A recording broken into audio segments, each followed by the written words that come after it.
You said bullshit and experience is all it takes, right? Right. Come on and experience some of my bullshit.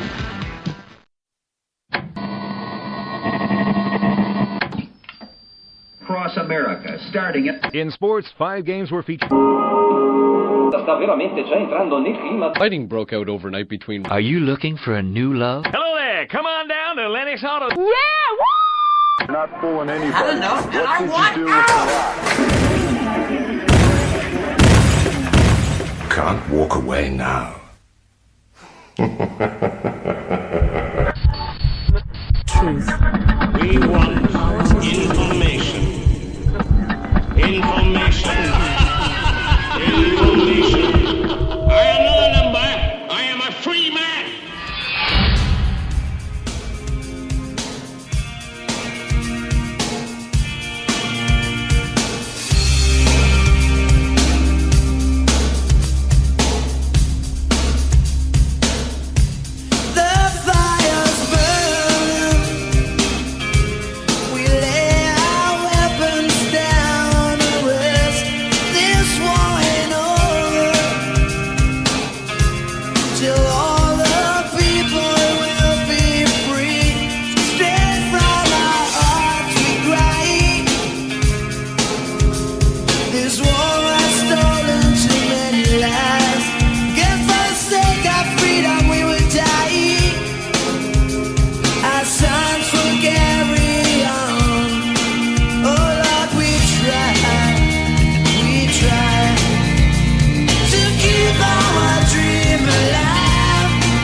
And welcome to the PowerTank, folks. This is a little later than I wanted to be on, but, I kind of got caught up listening to what I plan on sharing with you all tonight and forgot what I was doing. So, good evening or good night from the Rocky Mountain time zone, and cheers to all you weekend revelers still out there tearing it up. I'm Shred, as most of you know, and I got a little bit of a presentation I'd seen not too long ago, I guess, that I wanted to share with you all. The title will be in the description if you want to go to a YouTube channel which carries the actual video version of it, but if I remember right, the audio is in a lot worse condition than the one I'm going to share with you all tonight. I forgot about this one in the archives until I shared with my YouTube subscribers and my Facebook friends from the Power Chords music station a video capture of a lecture by one of the more incredibly gifted and renowned theoretical physicists of the modern age, Richard Feynman. That lecture was decades old, but he explained a curious paradox in physics known as the double-slit paradox, which shed light on a potentially explosive and revolutionary possibility that could potentially upset the entire way we go about our sciences. Now, I know that many of the people probably didn't sit through it enough to follow it to the end where he tied it all together, and for those of you who haven't seen it or don't know what I'm talking about, well, you really should go look for it. That's the double slit paradox, and just type double slit paradox lecture Richard Feynman. You'll bring it up. It's an old black and white, and you'll have to turn it up, and you'll have to tune in, and you'll have to pay attention to follow it, but it is absolutely well worth following it. I'll put that link in the description as well. Attention spans and apathy get the best of most people, I'm afraid, but for those of you who do have the curiosity and drive to figure out about the sweeping changes and the pivotal slide our world is undergoing right now, I wanted to continue the discussion from Professor Feynman's lecture about that paradox and the implications of what all of the scientific mumbo-jumbo really means for every one of us as a part of humanity. This next bit I want to present to you is produced and directed by David Sereda, and it is available on his organization's website. It is called Consciousness Science Kept Hidden, and you can look for that link if you want to head over there and get yourself a copy. Mine isn't that great, but it's all I got. It's what I made a while ago, and I had things working a little bit smoother since then, so maybe I'll get around to it. I just haven't had the time to redo it, but I thought this would be a great compliment to Understanding the double-slit paradox and how it actually does validate the supposition that your mind and body have a very reactive relationship and that consciousness exists independent of that every human and potentially every life form all share our existence with a massively greater field of energy which flows throughout the entire cosmos. Science is hurriedly filling in the holes lately with announcements like finding a cosmic pulse and frequencies with astounding complexities. Cancer treatments are now often turning to healing with medical and spiritual exercises complemented by medical treatments, and validating the not too long ago wacko theories about the nature of our reality. And physicists are now talking about how our perceptions and our beliefs are based on information stored in what can only be described as what we all know from the movies, a matrix. This film does a good job of explaining how stress ties into the mind and the body, how we all have a personal electrical power source and radio receiver built into our being, how consciousness and mental energy does influence how we react to disease and crippling illnesses, and it does an excellent job of describing how your reality and mine exist in a relationship to your mind and my mind. Both of our minds. We're all in our head. In politics and earth sciences, religious groups, and our space exploration, and a lot of people you meet just in your average everyday life these days, they're all saying that they feel like some sweeping change is about to happen. Governments seem to be bulking up and preparing for something, but we don't know why, only that they are. Astronomers are dying in numbers, bankers are jumping to their deaths, but yet we're seeing hundreds of stories now of animals, predators, helping out what we would consider to be their prey, lions saving trapped baby elephants. I mean, look into it. There's some very strange and apparently unheard of behavior going on in our animal kingdoms lately. And yeah, we got quite a few biologists offing themselves in accidents these days too. Something's definitely going on. Something definitely does appear to be on the edge of breaking. One of the things that could very well be, partly at least, part of the whole undercurrent people are feeling, would be how science is struggling to find a way to deal with spirituality and consciousness as a valid influence on the way the world really works. They can see it now, but it still exists outside their framework for reasoning and quantifiable evidence, more and more in the fields of dark or antimatter, particle physics, and quantum theory. The gap is closing, and it looks like we very well may have a merging or a reinventing of what we call science today. I found this presentation to be pretty interesting, and it was very thought-provoking, and for all of you naysayers, you should at least find it curious, so I hope you all enjoy. For the Power Chords Music Network, have a good night. In 1927, at the 5th Solvay Conference on Physics in Brussels, Belgium, a new proposal of mind over matter was admitted to try to resolve inexplicable behaviors on quantum mechanics. With the greatest minds in physics attending, such as Einstein, Pauli, Dirac, Bohr, Heisenberg, Curie, de Broglie, Schrödinger, just to name a few, the subject of consciousness and the atomic world was at hand. Heisenberg and Bohr approached Einstein with a new theory that the minds of the researchers were affecting the results of the experiments. The mathematics of predictability were not repeatable and reliable enough to explain what was happening. Einstein could not accept this at first because it violated all mathematical models. Years later, he admitted it was happening. Einstein said, "Anyone who becomes seriously involved in the pursuit of science becomes convinced that there is a spirit manifest in the laws of the universe, a spirit vastly superior to that of man." A spirit is not a mechanical force like gravity, electromagnetism, or the strong and the weak forces. A spirit is consciousness. So for Einstein to have made this great transformation can only mean that something convinced him that it was really happening, that the universe is alive, and we are part of it. Did great powers hide the truth about what was discovered at the conference because they knew they could not control us if we knew the secret powers of our minds and collective consciousness? All matter originates and exists only by virtue of a force. We must assume behind this force is the existence of a conscious and intelligent mind. This mind is the matrix of all matter.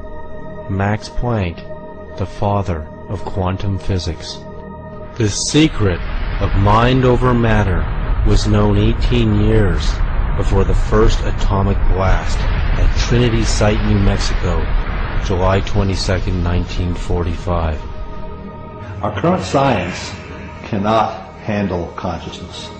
Although some people like to say quantum physics can explain consciousness, the fact of the matter is that physics cannot deal with an experiment where a human being is involved in the loop. This goes back to the way quantum physics was originally built back in the 19-teens and 20s and 30s. Whenever there's a conscious observer present, he causes a collapse of the wave function. Now, the wave function is a mathematical construct that describes the waviness of probabilities of events at the quantum level. And quantum physics is a set of equations that describe how this wave function behaves. When an observer looks at an experiment, he causes a collapse of this wave function. He destroys information. It basically starts the wave function from zero, and things have to start up again. So an observer right now has a chaotic effect in trying to describe or explain what goes on when a person is in the loop. Currently, our physics right now is incomplete. We cannot deal with a consciousness affecting other physical objects in an experiment. We just don't know how to deal with it. So what you find is that most physics experiments keep observers out of the loop. They'll put a scientist outside the box. He gets to look in maybe at the end to see what the results were.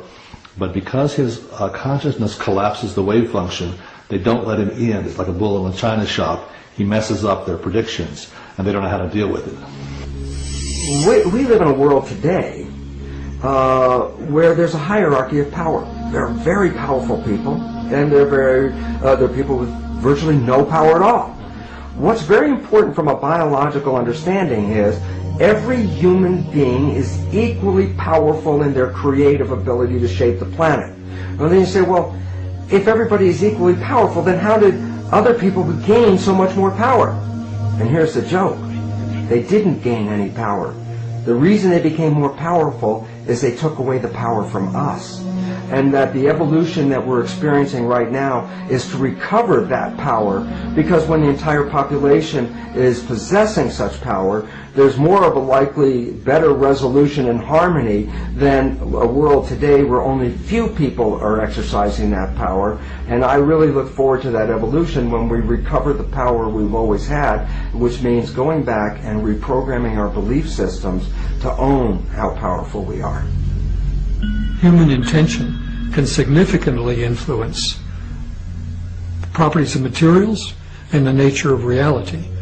As early as 1957, Professor Hans Eysenck, then chairman of the psychology department at the University of London, wrote a letter insinuating that there was a gigantic conspiracy involving some 30 major universities all over the world and hundreds of highly respected scientists to silence the truth about what we knew about the powers of human consciousness. After the United States Congress had access to the data from the Stanford Research Institute and from universities all over the country and all over the world, they were terrified of what would happen if we all developed the powers of our minds. It was clear that we could remote view, we could see into the future and into the past, we could find, missing airplanes and anything you can imagine with our minds. And they actually did a smear campaign with the media to discredit what they had discovered, because they didn't want us to know how powerful our minds really are.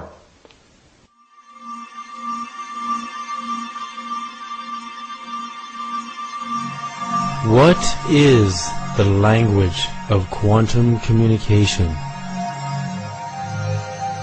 How does the universe communicate from subatomic particles, wavelets, superstrings, atoms, planets, to stars, galaxies, and all living beings? Is there a communicative symphony happening all the time that remains invisible to our current technology and awareness? What if we understood its secret? Oh my God, we would know how to talk to the Creator, nature, science, and each other, and interstellar civilizations. Are we in communication before we meet in person? How do we as human beings communicate with each other? How do we find our true love, life partners, our soul matches, our families, business partners, our careers, teachers, and life purpose? And how do we find God?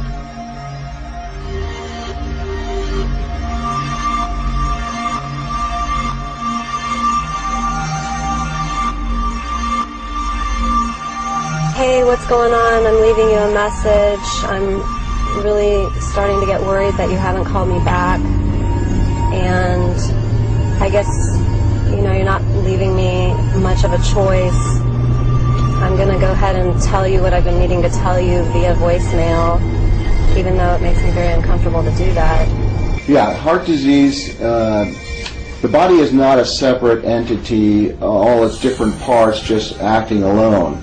There's a mind-body interaction that has a lot to do with the development of disease in general. I just wanted to let you know that I can barely live without you. I was paralyzed a couple of days ago, and I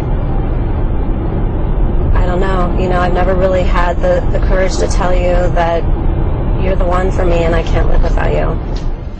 Stress on the brain will cause output of energy into the body that affects all your organs. It seems that some people have the propensity to discharge brain stress into various parts of their body, and certain people channel their distress into usually one place. It's really ironic. Some people get back pain from stress. Some people get chest pains from stress. Some people get ulcers from stress. Some people get upper neck and headaches from stress. This is all channeled energy and distress from the brain going to various parts of the body and manifesting as physical findings and signs from essentially brain stress being channeled elsewhere, because the brain, I think, has only a certain capacity to hold on to nervous energy, then it has to discharge it into the body. So there's a definite mind-body connection. A lot of people channel their stress into their heart, and we know that stress and adrenaline that's produced by stress goes into the heart and can affect the heart in an adverse way that can create abnormal heart rhythms, spasm of the arteries of the heart, and clogging up of the arteries of the heart due to adrenaline causing platelets, which are the blood clotting material in the body, to coagulate. Adrenaline does all that, and in addition to spasm of the arteries. You see, the heart is an electrical organ. It produces by far the strongest source of bioelectricity in our body, up to 40 to 60 times stronger than the second most powerful source, which is the brain. This electrical energy travels through every single cell in our body and, in a sense, kind of binds the cells together. It's strong enough that it even can be detected outside the body, out into space, beyond the skin. It's not an aura that we're measuring when we do this, or anything like subtle energy. What it is very measurable electromagnetic energy, much like radio waves. And what we found is that the heart produces an electromagnetic field that surrounds our entire body in 360 degrees. And that it can be detected about 3 to 4 feet with magnetometers outside the body. Researchers at the Manager Clinic in Kansas say they've detected it 10 to 12 feet. So regardless of how far it goes, what's interesting is that we produce this electromagnetic field that can be detected. It can be measured with sensitive mainstream medical equipment. The human nervous system is an electrical energy system where positive and negative ions flow. We can even measure the surface electrical activity of the body at the fingertips using a simple voltage meter in the millivolt setting. Most human beings have far less than 1 volt total, regardless of where we measure along the body. The numbers oscillate due to the numerous electrical pulses in our nervous system. Testing hundreds of individuals, our study has shown that everyone has different voltages at different moments in their lives. Children tend to test around 1/4 of a volt, while adults can range anywhere between 0.5 and 30/100ths of a volt. If we are less than a 1.5 volt battery, how can we broadcast a powerful energy signature? And how can we hear a message that is meant for us? The greatest mind control experiment the government ever did on us is tell us that our minds are not powerful.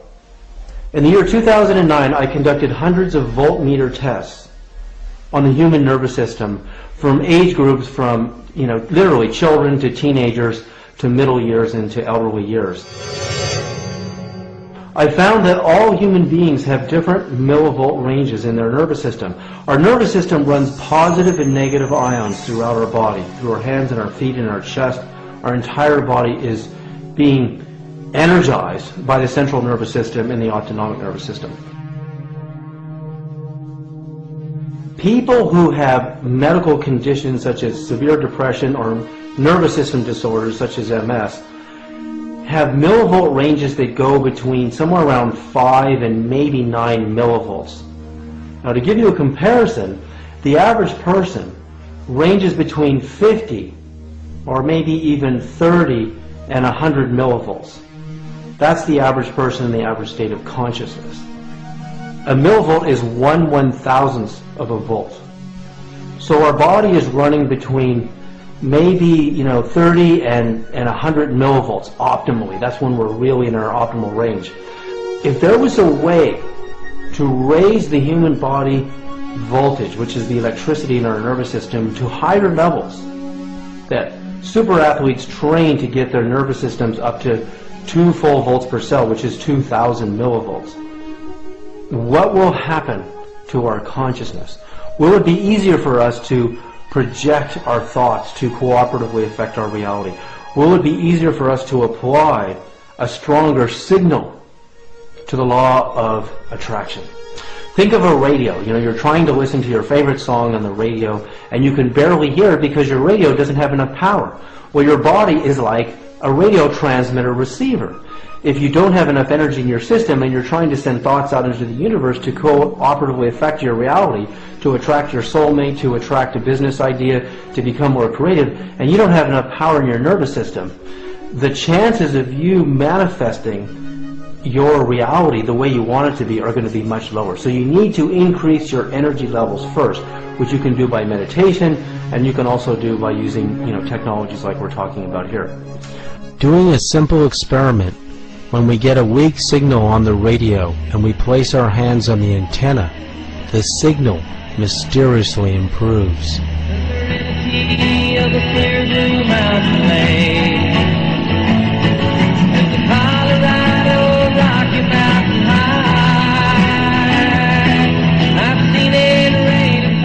This is scientific proof that we are likened to an antenna that receives messages from the beyond. Our future soul match might be trying to broadcast us a message, but if we are not tuned, we will not hear what they are trying to tell us. You either need more power or a more finely tuned radio. Did the ancient stone builders know the secret healing powers of spiritual vibration stone technology? Did they know that stones and crystals could hold memory? At the University of California at Stanford in 1993, scientists were able to store a movie of a hummingbird in 3 dimensions and a separate movie of the Mona Lisa painting inside of a crystal and get it to stay there. If that sounds impossible to you, this is an ordinary sheet of plastic. It's called a DVD. And all it is plastic with a mirror, shiny coating on the bottom. A laser bounces through that sheet of plastic, bounces off the mirror coating on the bottom, and sends back the information, a movie, a song, your computer files, whatever you want to store in it, to retrieve it so that you can see pictures, you can hear songs, you can hear voices, and you can see photographs and all of your data files in ordinary plastic. Now I'll give you an example here of what we have. This is stone technology. It's in the same shape as the universe, which is a toroid. It's actually the same shape as the Earth's magnetic field and the same shape as the human eye and the iris. And what we do is we send these stone pendants, which you can wear around your neck and hold in your hands. We send them into a series of 5 quantum energy generators, and we charge them with tachyon energy, which is faster than light energy. And the frequency vibrations of the tree of life and the frequency vibration of the NASA actual sound of the sun. So basically, like little miniature hard drives, we found a way to trap, just like a DVD does, traps a movie or a song. We can trap the healing vibrations of the universe in a stone. Then what we did is we tested people. Hundreds and hundreds of people were tested, wearing the pendant, holding it with the left and the right fingers. And we could clearly find, within seconds, the human body voltage would come to much higher levels. While these amazing stone pendants can raise your vibration, scientifically demonstrated, could this increased energy be applied to broadcasting our thoughts and true intentions, giving us a stronger signal? Super athletes and psychics and healers and telepaths have much higher body voltage than the average person. Dr. William Tiller conducted human voltage studies on human beings who were Qigong masters or healers, demonstrating extrasensory abilities. 50 to 100 millivolts is natural. If you put electrodes on the ear, which is a norm for the body in physiological tests, then you're talking about a few millivolts. But if you're working with a healer, as we did some experiments, copper wall experiments with Elmer Green and I did this back in the 70s, then the healer, you can measure body voltages on the walls, and we found that a healer could increase the body voltage on a wall, reflected, of course, from the body or received by transmission from the body, 25 volts, 50 volts, 100 volts, 250 volts. We have been able to get signatures of that size. And basically I was very interested in that, and I created a theoretical model that what happens when a healer is projecting healing to someone, that at some place in the body there is a site where the action occurs to bring about this transmission of energy. And when I looked at Elmer's data, he had 5 pieces of experimental data. He had the voltage on the ear, and he had voltage on 4 walls. One in front, one behind, one above, one below. So 5 equations and 5 unknowns should solve, and so I solved those equations, and I found that for this particular healer, the source, the primary source, was the Dantian point, just below the belly button. Is our bioconsciousness likened to a living computer system, having its own power supply, memory, feelings, and the ability to transmit information? Well, imagine that you yourself have been designed, evolved, to be the most positively brilliant quantum level computer processor, solution generator, ever evolved, designed, devised on planet Earth. The huge problem is that over the course of us growing up, most of us have taken on a whole series of computer viruses. So imagine that within yourself you might have as many as 100 major viruses, which are clogging the ability of that computer to function at its most brilliant levels. But on the other hand, imagine if you could learn to clear that processor to the point where it would begin to totally hum, in tune with the quantum field, at such a level of openness and vibratory awareness that it would actually begin to function at the level that it was truly designed to function at. What we found is that the frequencies in that field, the electromagnetic energy and the frequencies that are in the radiation from the heart, actually change depending upon what we are feeling. Our emotional state influences changes in that electromagnetic signature.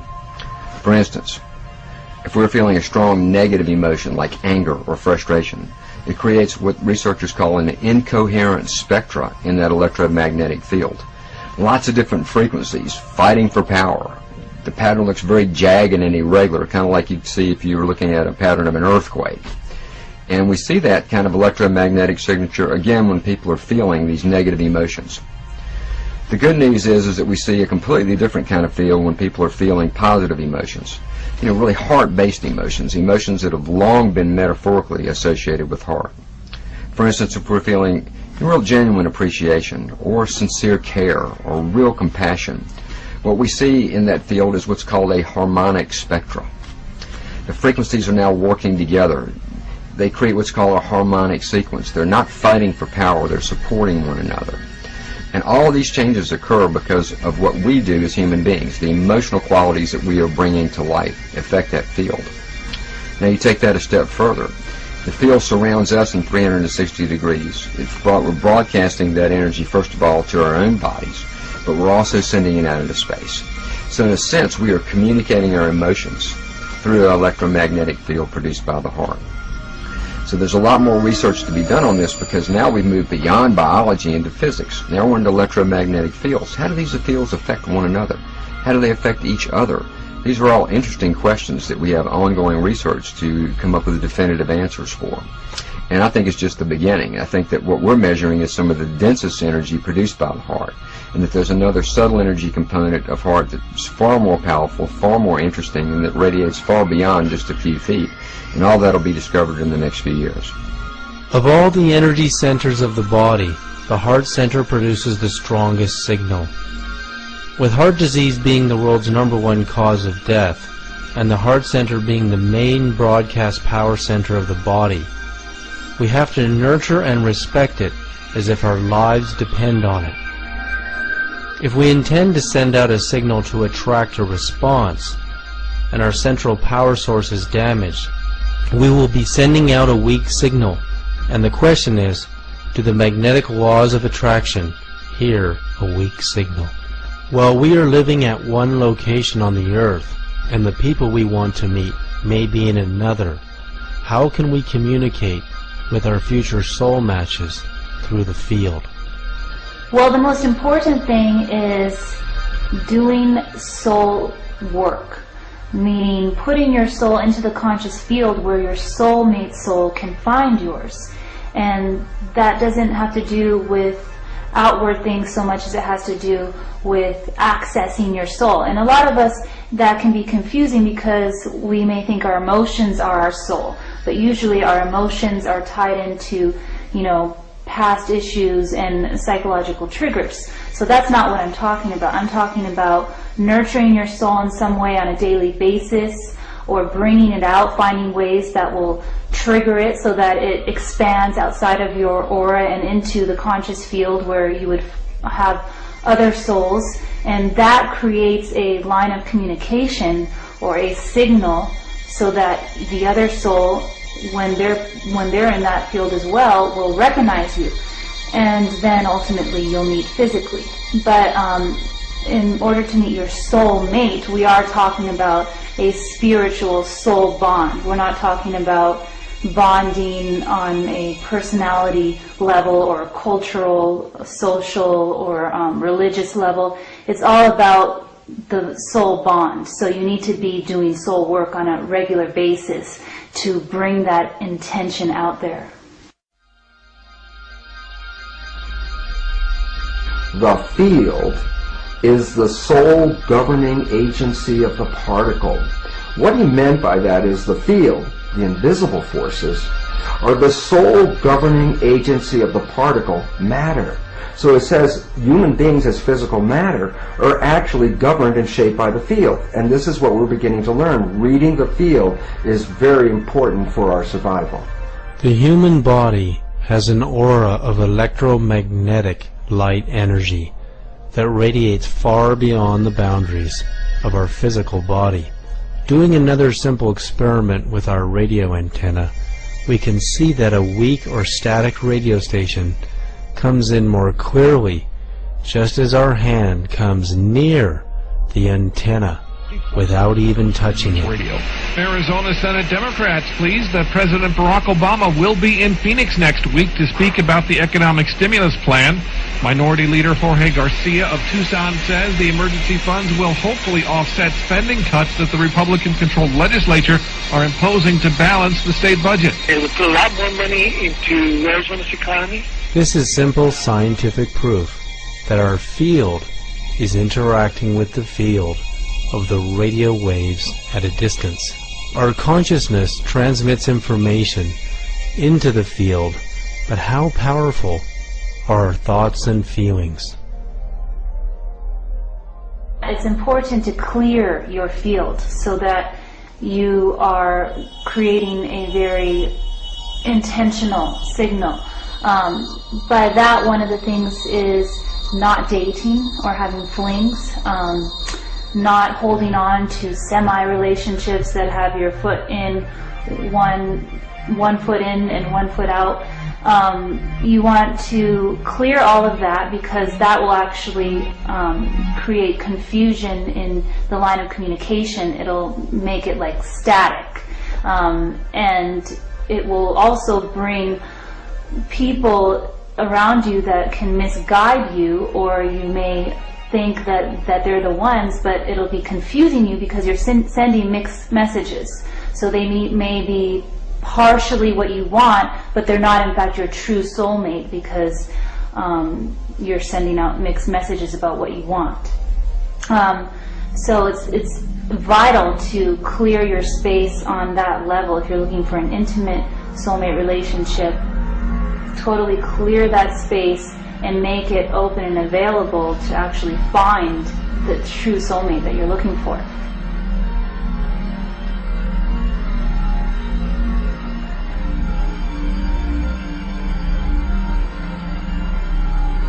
As all 7 of our body's energy centers send out living light waves of different frequencies and amplitudes, they are also sending out our personal information.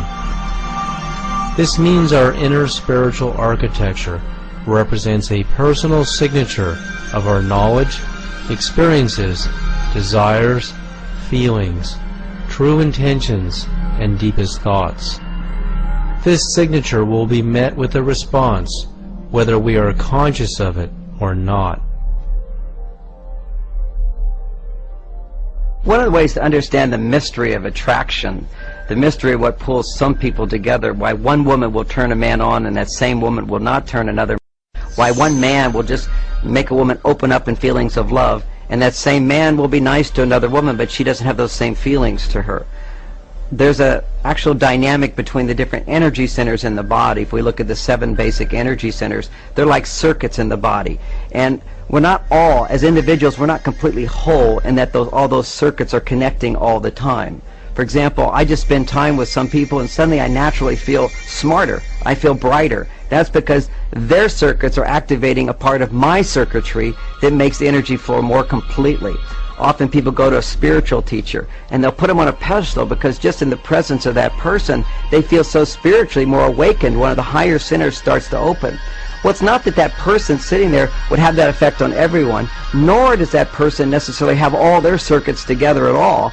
It's just that they happen to have 1 or 2 circuits that are open that complete another person. In a similar way, it's like a man being turned on to a woman over here and another man not being turned on. This woman literally activates some circuitry inside of this man that completes his energy center, so now energy is flowing to the sexual center. There's always been known in the past the muse. The muse would inspire the writer. If he didn't have the muse, that little circuitry that allows him to express what's inside of him simply couldn't be connected. So that's what the muse does. So in a variety of situations, our relationships activate certain circuits inside of ourselves that connect up the different energy centers. Generally, when we find someone that we're in love with, someone that we want to share our life with, that's what we often call a soulmate. And that's someone who activates the circuits in our heart. They activate us to the eternalness of love. And so when we interact with this person and we're open, not when we're shut down, but when we're open, we feel this part of us that can love them forever and wants to love them forever. And that's what we often define as a soulmate. They may not be the one that opens our mind or opens our sense of creativity or gives us confidence. They're going to be the one that opens our heart. It could be they can open 3 levels or 2 levels or all 7 levels. And that's the uniqueness of every relationship. Never look for perfection in a person, but to know that the perfect relationship for us is someone who stimulates in us, when we're feeling centered, they stimulate within us a feeling, a knowing that this is a person I'd like to share my life with. In their presence, I become a better person. The people we meet and the spiritual experiences we attract by coincidences may not actually be coincidences. They may be the results of our personal broadcasting. So when you want to make contact with your soulmate in the conscious field before actually meeting them in person, it's when you're actually doing your soul work on a daily basis that you want to put those intentions and feelings into the field.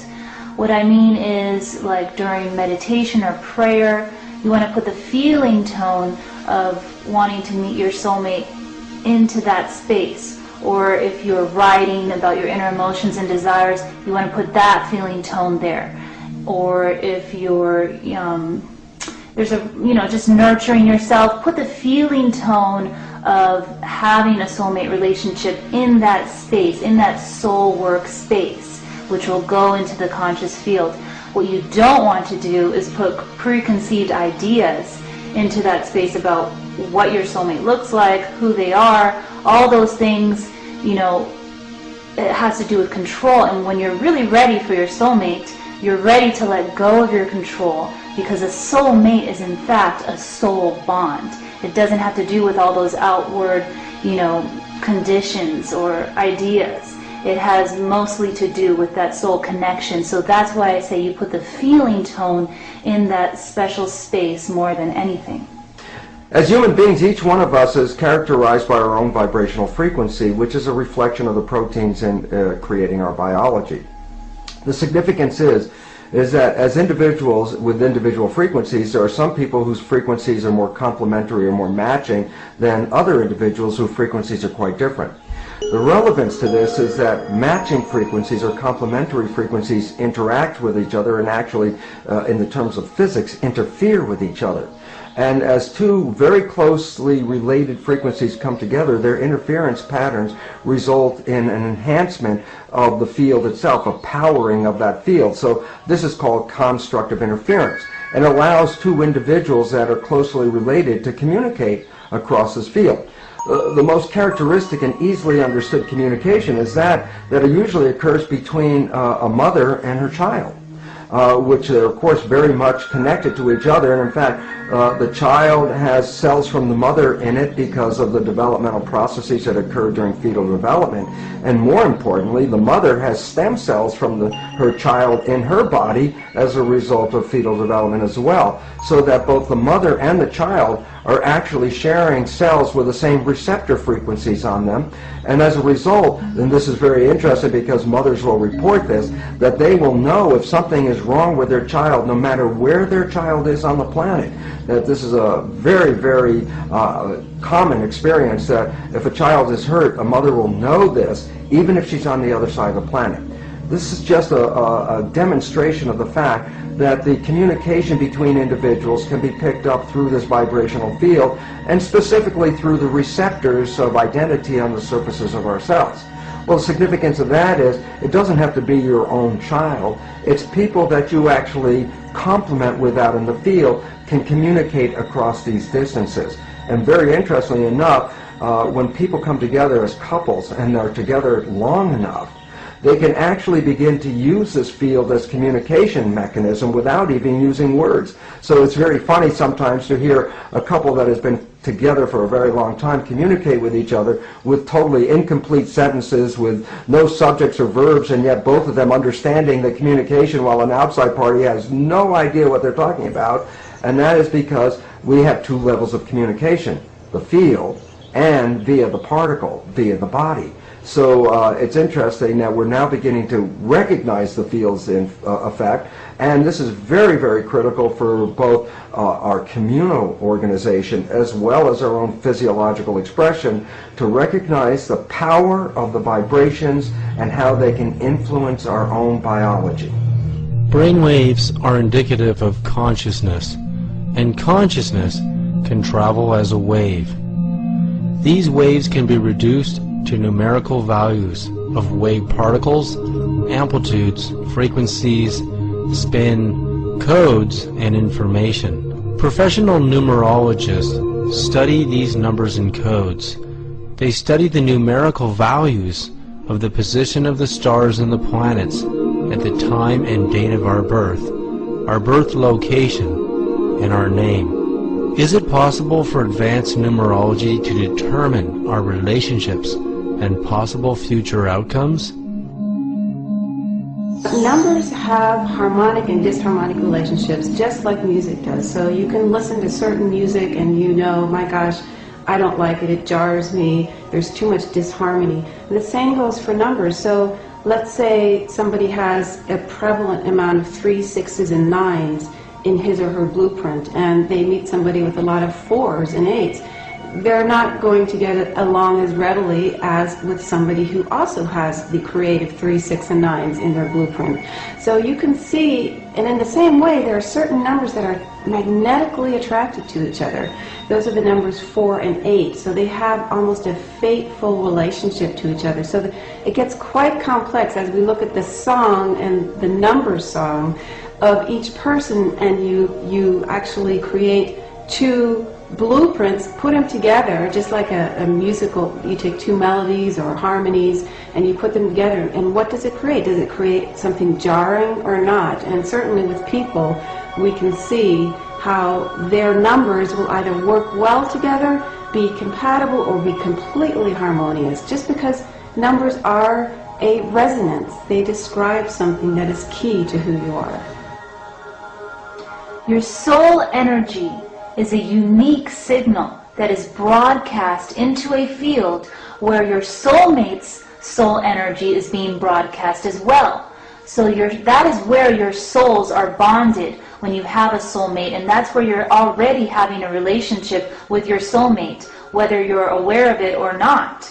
And whether you're aware of your soul desires and feelings, or if you're not, is irrelevant, because you're already bonded with your soulmate on that level. And the goal is to become aware of yourself on that level so that you can broadcast your soul into the conscious field where your soulmate can do the same, and that will trigger and speed up the process of finding your soulmate in a physical plane, so that you actually are meeting them and are able to have a relationship on a day-to-day basis. Our DNA represents our entire genetic blueprint. It is here that everything about us is represented by letters in the DNA matrix code language. Our destiny appears fixed because of this unshakable blueprint. Dr. Fritz Albert Popp, the discoverer of biophotons in 1976, proved the origin of these human light emissions are emanating from our DNA, the core reactor from where we are broadcasting our personal energy signature. Dr. Bruce Lipton has made a revolutionary discovery. that first proved that the DNA nucleus is not the brain of the cell. Rather, the intelligence center of the cell is the membrane. The membrane receives signals from our consciousness and writes the DNA code. For the first time in history, Dr. Bruce Lipton is proving that we can actually reprogram our DNA if we are dissatisfied with our blueprint, and broadcast a new message about ourselves to the universe. The fact is that the cell membrane of the human cell actually is an information processor. And what I ultimately realized in 1985 was that that processor had a very interesting and important definition. The definition of the membrane is it's a liquid crystal semiconductor with gates and channels. When I recognized this biochemical description in 1985, I was very much amused by it because I said I've heard that exact same definition somewhere else and actually had to go search for where I heard it or found it. And what I saw was I read it in a book called Understanding Your Microprocessor, a simpleton book about how to use a computer. Basically, the definition, liquid crystal semiconductor with gates and channels, is the exact same definition of a computer chip. What this all led to was a very simple and yet very profound understanding. The cell is an information processor because the membrane reads the environment and adjusts the biology. The nucleus of the cell with its genes represents a hard disk, and the genes are programs. Our old belief system is that the nucleus and its programs were read-only memory, so that whatever the genes are, that would be our fate. However, the new insights offered revealed that the nucleus of the cell was not read-only, it was actually read-write. So basically, the cell was a programmable device. You'd put it into an environment, it would read the environment, and then adjust the expression of the genes to match the needs of that environment. So taking genetically identical cells and putting one set into a culture with certain environmental conditions caused the cell to program itself as a muscle cell, and a genetically identical cell put in yet another environment, reading the constituents of that environment would lead to the expression of a bone cell. So basically, the cells are programmable in response to environmental information. And one last piece, just to tie it together for all of us to understand, is that if you put a culture dish of cells into an adverse environment, then what would happen is that those cells would actually get sick and start to die. And if you take that very same culture dish and move it into a healthy environment, the same cells would immediately recover and start to proliferate, and the cultures will flourish. The relevance about all this is that we go back to the nature of a human being and recognize that containing 50 trillion cells, the human body is essentially a skin-covered petri dish. If you take your human petri dish body and put it into an adverse environment, it will cause the cells to get sick and to actually begin to die. And yet if you take that same skin-covered body and put it into a healthy environment, the cells will rapidly recover and begin to flourish again. So the important reality is that our state of health or disease is really a reflection of the environment that we live in and the environment that we perceive.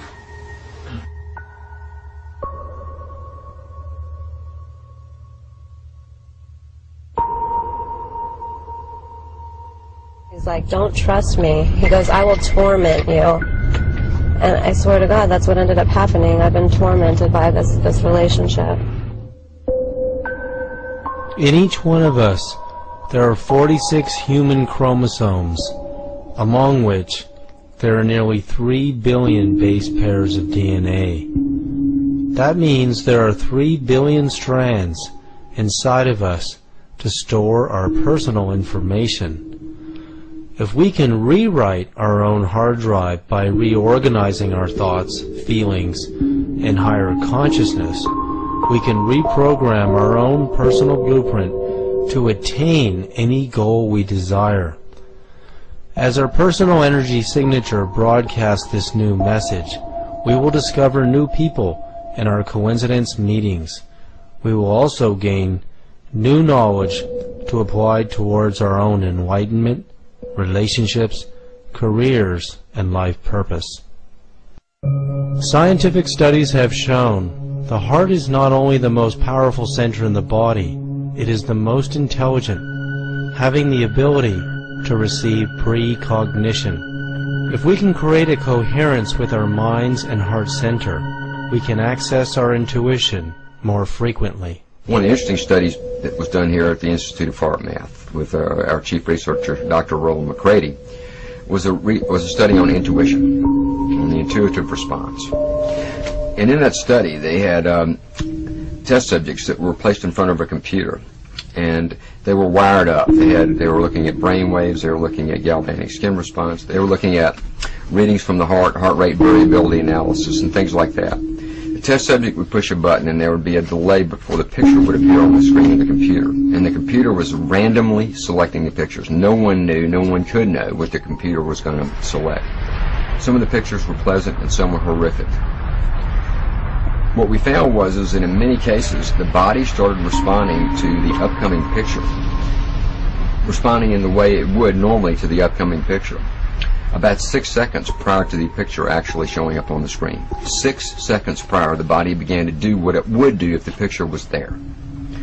It was a very, very complicated study, a very detailed study, published in 2 parts in the Journal of Complementary and Alternative Medicine. The data analysis showed something very, very interesting. It showed that when that response began, that the first part of our physiology that was doing sort of the intuitive or precognitive response was actually the heart. The heart was responding before the brain. It began to go through a deceleration process that would be compatible with the picture that was going to come up. About 1.5 seconds later, the brain began to do what it does in regards to that picture. But within the human system, at the physiological level, measuring that intuitive response to an upcoming event, it was the heart that responded first. And as I read the summary of that study, I found it fascinating, because what the summary basically said was that it appears as if an upcoming event is significant or emotional, that we have a tendency to be able to sense that or to respond to it before it actually occurs. And that our biology has the capacity and does in many ways scan for the future events. It's constantly scanning for future events, but that it's something we're not aware of. We don't know that it's there. We don't know that we do it.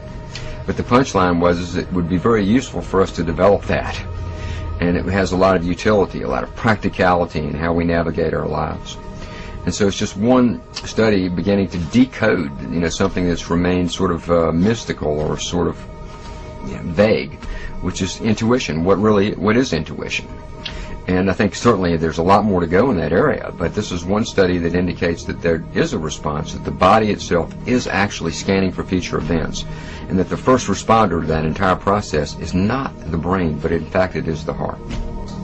We know that our whole biosystem begins to shift in terms of what we in sports psychology have been referring to as being in our zone.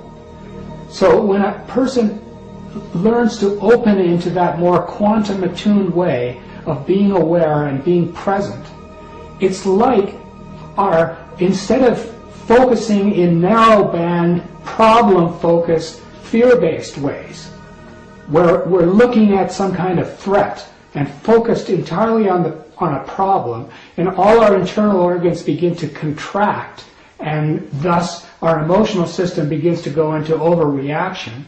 When we're feeling and emoting, when we're being within that zone space, our internal organs begin to open up. They begin to relax. Our awareness field, instead of being narrowband focused, starts to broadband focus.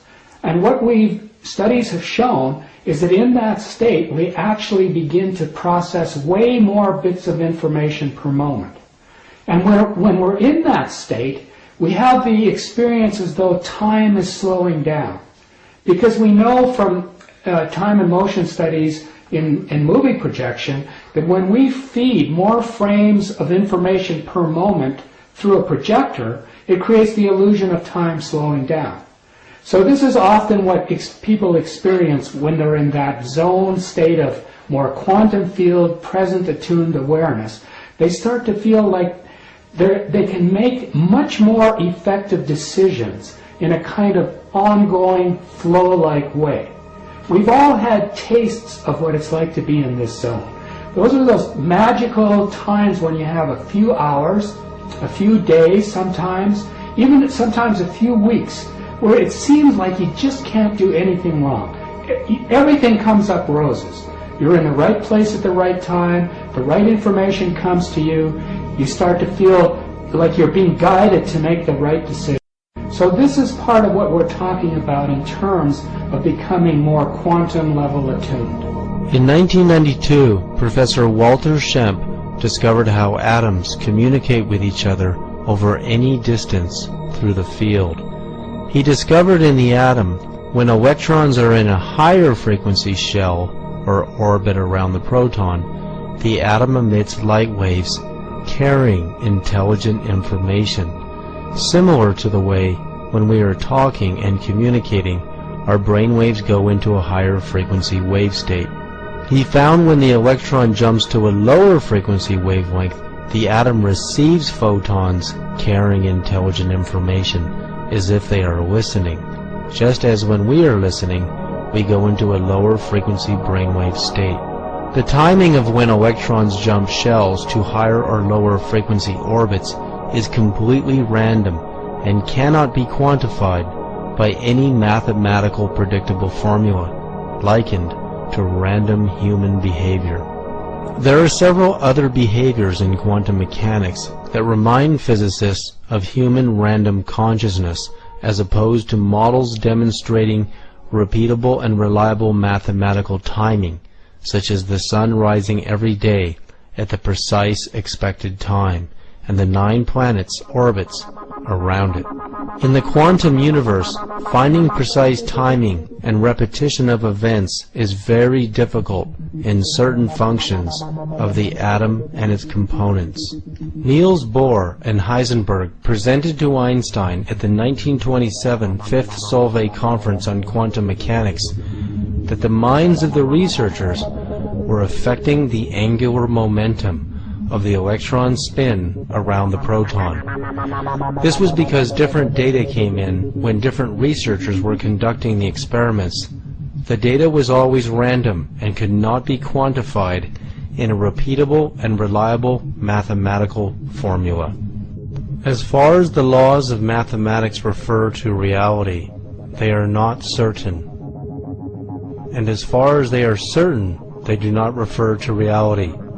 Albert Einstein. In Richard Feynman's book, The Strange Theory of Light and Matter, he tried to quantify the behavior of the timing of which light particles, photons, emanating from a light source would reflect through several layers of glass and bounce back to detectors. Light particles do 3 things when they strike a glass target. 1, they either travel through the glass sheet, or 2, they react and scatter inside the glass sheet, or 3, they bounce back to give us a picture of the sheet of glass. Feynman shined his light source through several sheets of glass, allowing light particles to choose to bounce off of or react to the surface of various layers of glass.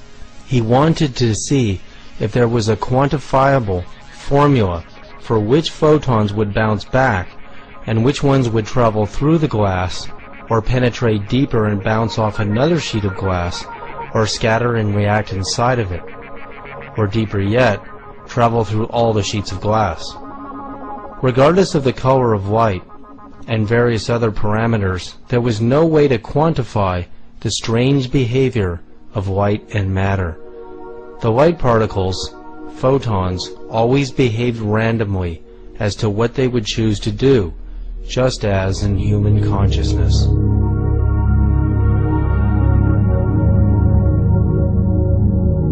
Could human intention be so powerful that it could tell particles of light, photons, to penetrate through several layers of glass and even solid barriers?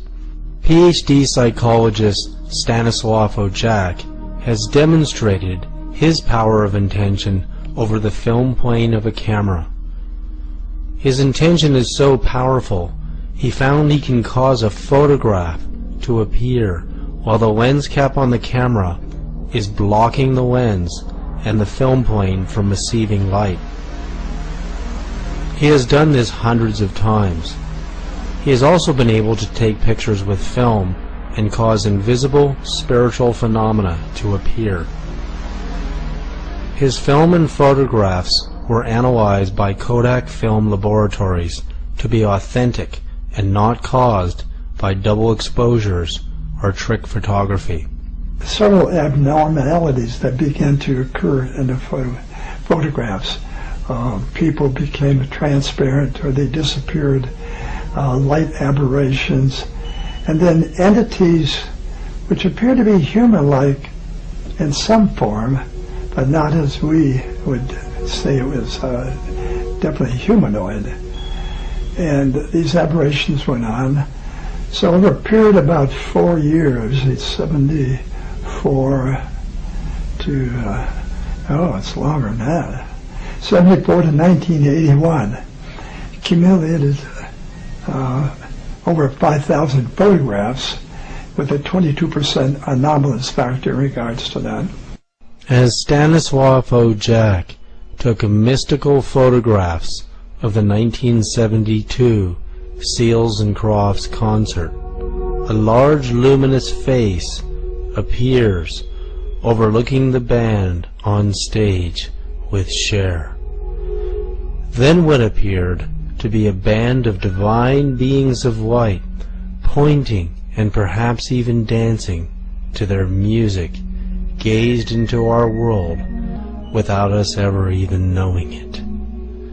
Could beings of light and even angels have listened to the spiritual music of Seals, Croft, and Cher? Could such beings have even inspired their music to be born? He took pictures with the lens cap on the camera, so that the radiations that eventually were registered on the film went right through the lens cap, and the lens cap will block electromagnetic radiations. So it definitely was different radiations than electromagnetism, and that's why I've called these things subtle energies. Doesn't mean they're weak. It means they're subtle in the sense that they're very different from the energies associated with the four fundamental forces that we know from orthodox science. Dr. Claude Swanson's synchronized universe model may help explain how we can see into the invisible dimensions of the universe and explain visions and apparitions, and how we can interact with those dimensions, but more importantly, to prove that they are part of our reality. I developed what I call the synchronized universe model as a way of trying to expand current physics to account for a lot of these psychic phenomena, paranormal phenomena.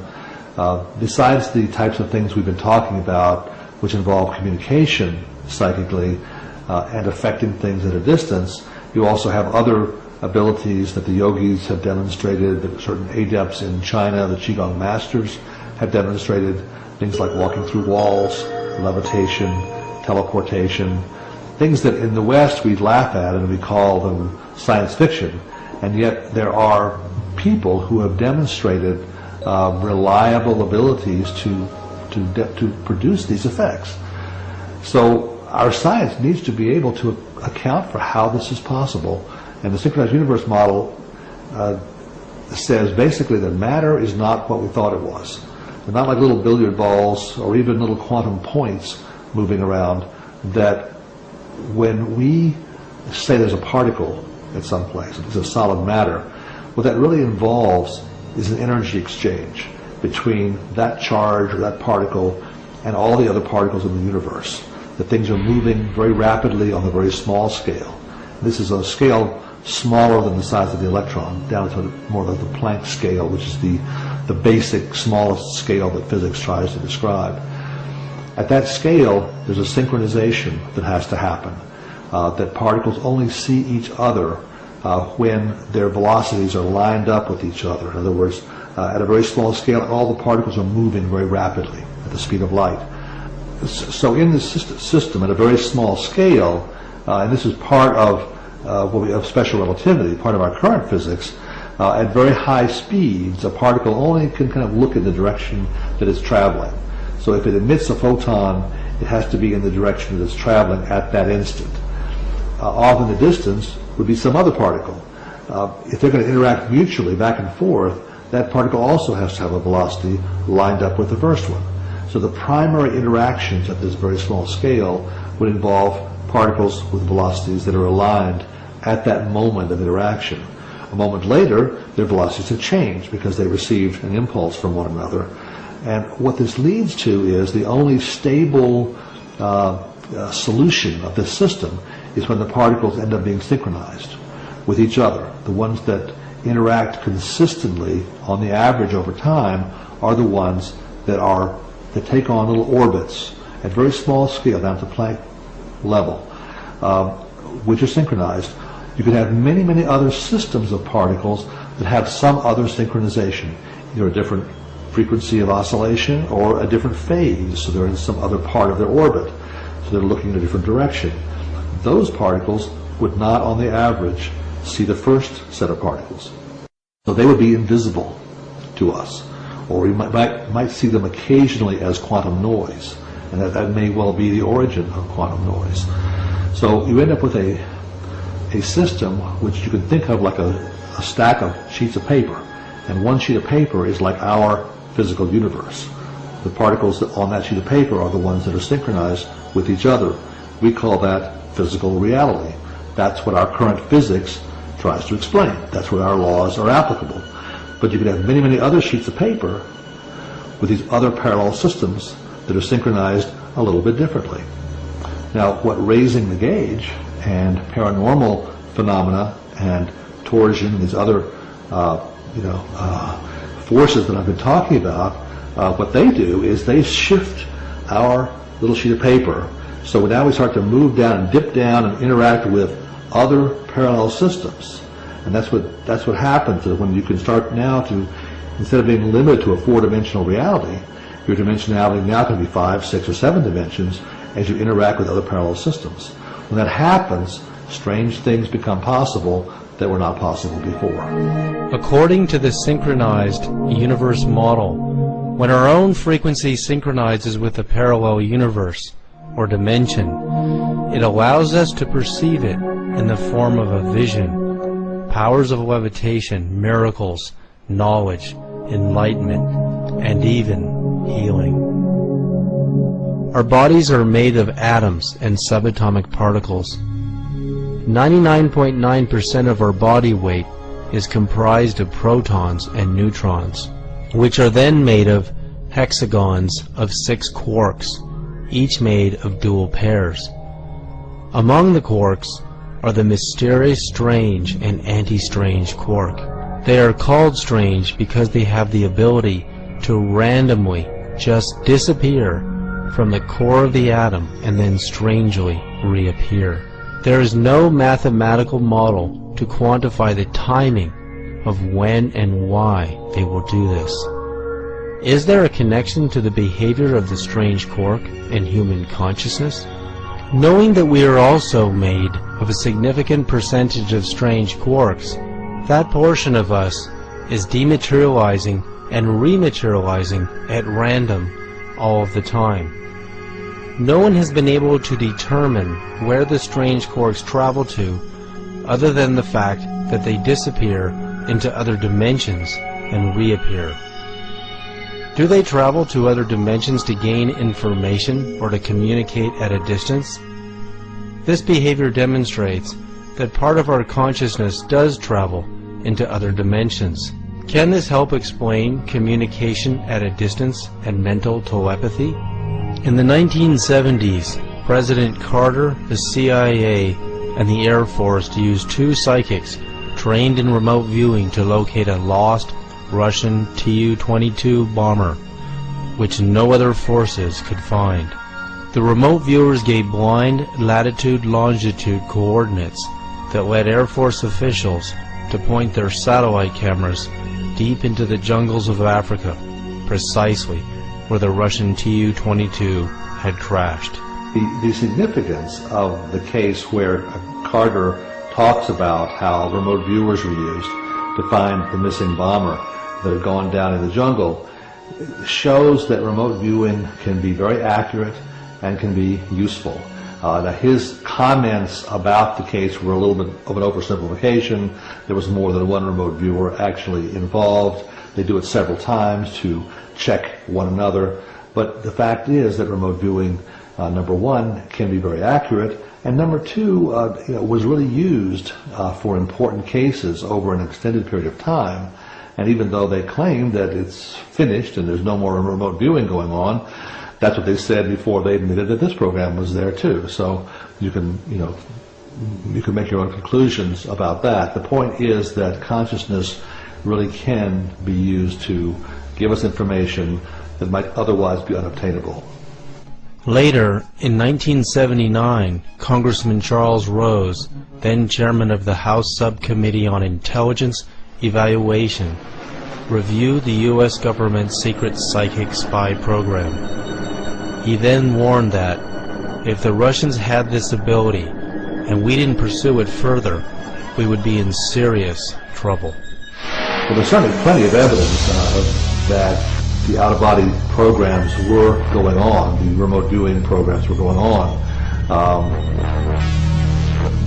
What has been made public is the 20-year remote viewing program that was started by the CIA in the 70s that physicist Hal Puthoff and a couple other people started, and they found out from their early experiments they could go into laboratories in Russia. One of the first laboratories was at Semipalatinsk, which the CIA at that time had been unable to look into. They saw a building, large structures, a lot of activity, but they could not tell what it was being used for. And so one of the first successes that started the program was when a man named Pat Price remote viewed the inside of the facility. He saw overhead cranes. He saw overhead cranes moving along overhead outside of the building that had railroad tracks on each side of the building. He saw these huge steel spheres that were being cut with special types of welding techniques. They were foot-thick steel sections of spheres. We had no way of, at that time, of welding such large structures, but they developed a technique to do so.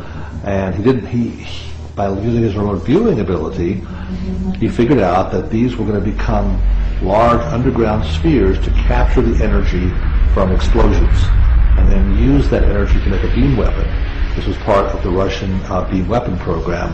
And of course, in the 80s, Ronald Reagan started the Star Wars program in an effort to counteract some of this technology. But the first inkling we had that the Russians were involved in this was Pat Price's remote viewing back in 1974 or 75. While the United States nuclear weapons program, Peak in Evolution, was a 15-megaton nuclear bomb, the Russians were far superior, testing a 50-megaton hydrogen bomb on October 30th, 1961. Was Russian psychic espionage into the United States secret weapons program instrumental in allowing them to gain the advantage? Today, with the Cold War at its end, Russian psychic research is used for mostly peaceful means. Konstantin Korotkov is a professor of physics at St. Petersburg Tech University in Russia. He is the inventor of the world's first camera that can see deep into the human aura's energy field and information band. It is called the GDV. The computer software reads the data the GDV provides on an individual's auric field. It can see breaks in the energy field, early signs of damage to organs, and changes in the field due to higher states of consciousness, the amplitude of energy coming out of all 7 energy centers, how well the 7 energy centers communicate with each other, and even mental telepathy and healing. So it was really very interesting time because we were able to organize a research laboratory, a research center outside of the city in some remote place. We took a house. In this house we put all possible equipment that we were able to think of by that time. And we've been selecting and inviting people who was really talented clairvoyants and talented psychic people. And then we train them how to operate with each other, how to deal with telepathic communications, and we've been measuring all this process. So it was many sessions like this, several years. It was very interesting results, and everything we published secret reports on this, of course. It never been published in any journal, but we have proven that telepathic communication with people is really possible. And it was done on very precise scientific basis. But our approach was different from approach of Russell Targ or some other researchers in the world. First step was to select specific people, to find out people who can do something and who communicate with each other. And I am absolutely sure that really effective communication comes between people who are really attuned to each other, who have this very, very special entanglement to each other. It may be men, women, it may be men, it may be women, it doesn't matter. It's not gender difference. It is a topic of, I would say, spiritual interconnections. And if they have it, then they may be trained how to interact with each other. So from our point of view, when we've done these experiments, and we are doing these experiments up till now, it is very important to select people, to train them and attune to each other. Then it may be effective communication. Do we receive messages from others without even knowing it? This was a study to show is it possible to send and quantify, measure energy of healing, loving energy, to sending. So if we send loving energy to another being who is not directly in front of you, but in another space, will they receive it? And if they receive it, how does it show? Wow. That was the purpose, and this was done with a team of researchers in Slovenia. So here we see that you've got the person who is sending energy. This is the right side, is sending of energy, and on this side is the receiving of energy. So from the right side, when you talk about, because the emotional heart is on the right, it is sending, so there is a little burst, and of course these bursts are captured. And it's separate from the body. It's leaving, this burst is leaving the body. Indeed. Oh, that's amazing. And the receiver is receiving it. And look at the shape of that too. How far away are they physically from each other during the experiment? 2 buildings. 2 buildings? 2 buildings. So this burst of energy traveled 2 buildings and went to this person who was the receiver. And this is documented scientifically as biophoton emissions. Yes, yes. If we attempt to send someone we are tuned into a message with our mind, will they hear it? Will they receive it? Protocol where we have instruments on both people, both sender and receiver, and they physically situated in different places, and it may be in different places in Moscow and St. Petersburg, or Moscow to St. Petersburg, or Himalaya to Moscow, Nepal to Moscow, Venezuela to Moscow. So we did a lot of experiments of this kind. In any situation we have time that is related to astronomical time, and it's all now possible by GPS to correlate all this. And we were able, and we are measuring moment of sending emotion, because we are sending not images, not some pictures, not letters, but we are sending emotions. and they aim to detect those emotions on the other end. So we are measuring sending and response from biophysical measurements. This is electrophotonics and balancing platform. So we can really detect the moments of sending and receiving. And in all our experiments, we demonstrate that it is no time shift. Not zero. Zero. Instantaneous action at a distance. Absolutely. Instantaneous effect.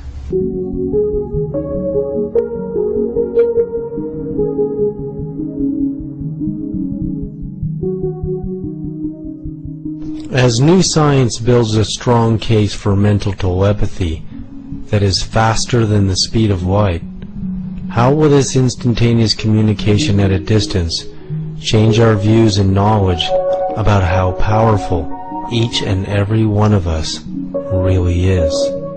That after all our experiments on telepathy, it became clear that in principle you can contact any person in the world if you can attune yourself to this particular person.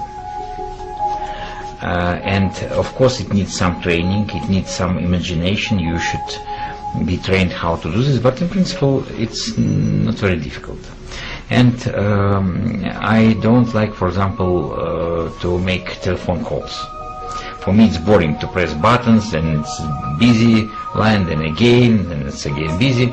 So when I need to contact someone, I just contact this person in mindset, and they ask person to call me, and it works very well. So it's people usually call and contact somehow, and it works really brilliant. Could a telepathic message be sent from the moon back to Earth? In 1971, Apollo 14 astronaut Edgar Mitchell believed the powers of the human aura and mental telepathy were so profound he conducted an experiment while he was on his way back to Earth from the moon. Astronaut Edgar Mitchell, one of our team of 2 astronauts who were the last group, I think, to walk on the moon. This was the 3rd group to walk on the moon. On his way back, decided to do a psychic communication experiment. He didn't tell his superiors about it, but he'd arranged with several psychics on the ground back here on Earth to try to send them psychic messages about cards. There's a set of cards called the Zener cards, which have patterns on them, and during several intervals on the way back from the moon, he was 200,000 miles or more from the Earth at some of those times, he would send these signals back to psychics on the Earth. When he got back, he compared what he was sending with what they'd picked up, and the answers that they had received were accurate enough, they were well above chance, and they were showing that ESP was working even over those large distances. So at our present time, it appears as though that we don't know of any limits in terms of distance or time for psychic communication. Subtle energies all go faster than light. Now, I'll ask you to visualize a reaction equation, as if you've got a blackboard in front of you, and I'll write mass with arrows back and forth to energy. That is basically what we've done for the last 400 years in orthodox science. And the connection link is Einstein's E equals mc squared. Well, now we want to expand traditional science to include human consciousness. Our experiments show that works now in this world we live in. But we don't all agree what consciousness is. So let's not ask what consciousness is, let's ask what consciousness does. Astronaut Edgar Mitchell found that consciousness has a better quality signal in space. Scientific studies seem to confirm that consciousness travels instantaneously over any distance. At least it appears that way over the known Earth to Sun maximum distances measured thus far. Dr. William Tiller calculates that due to the fact that consciousness cannot be blocked by any barrier, including lead and mountains of rock, which are capable of blocking the highest frequency gamma rays, consciousness must be of a higher frequency than the gamma ray spectrum to allow it to penetrate these barriers. Also, in order for consciousness to appear to travel instantaneously over Earth to Sun distances, it would have to at least travel at the speed of light squared, which is 34.7 billion miles per second. Oh, the theory is that they all travel faster than the velocity of light, and that's why they're non-observable. And the magneto-electric energy, its top velocity, from my theory, is that it's c squared. So it goes from c to c squared. Dr. Tiller's new model of consciousness has multi-dimensions.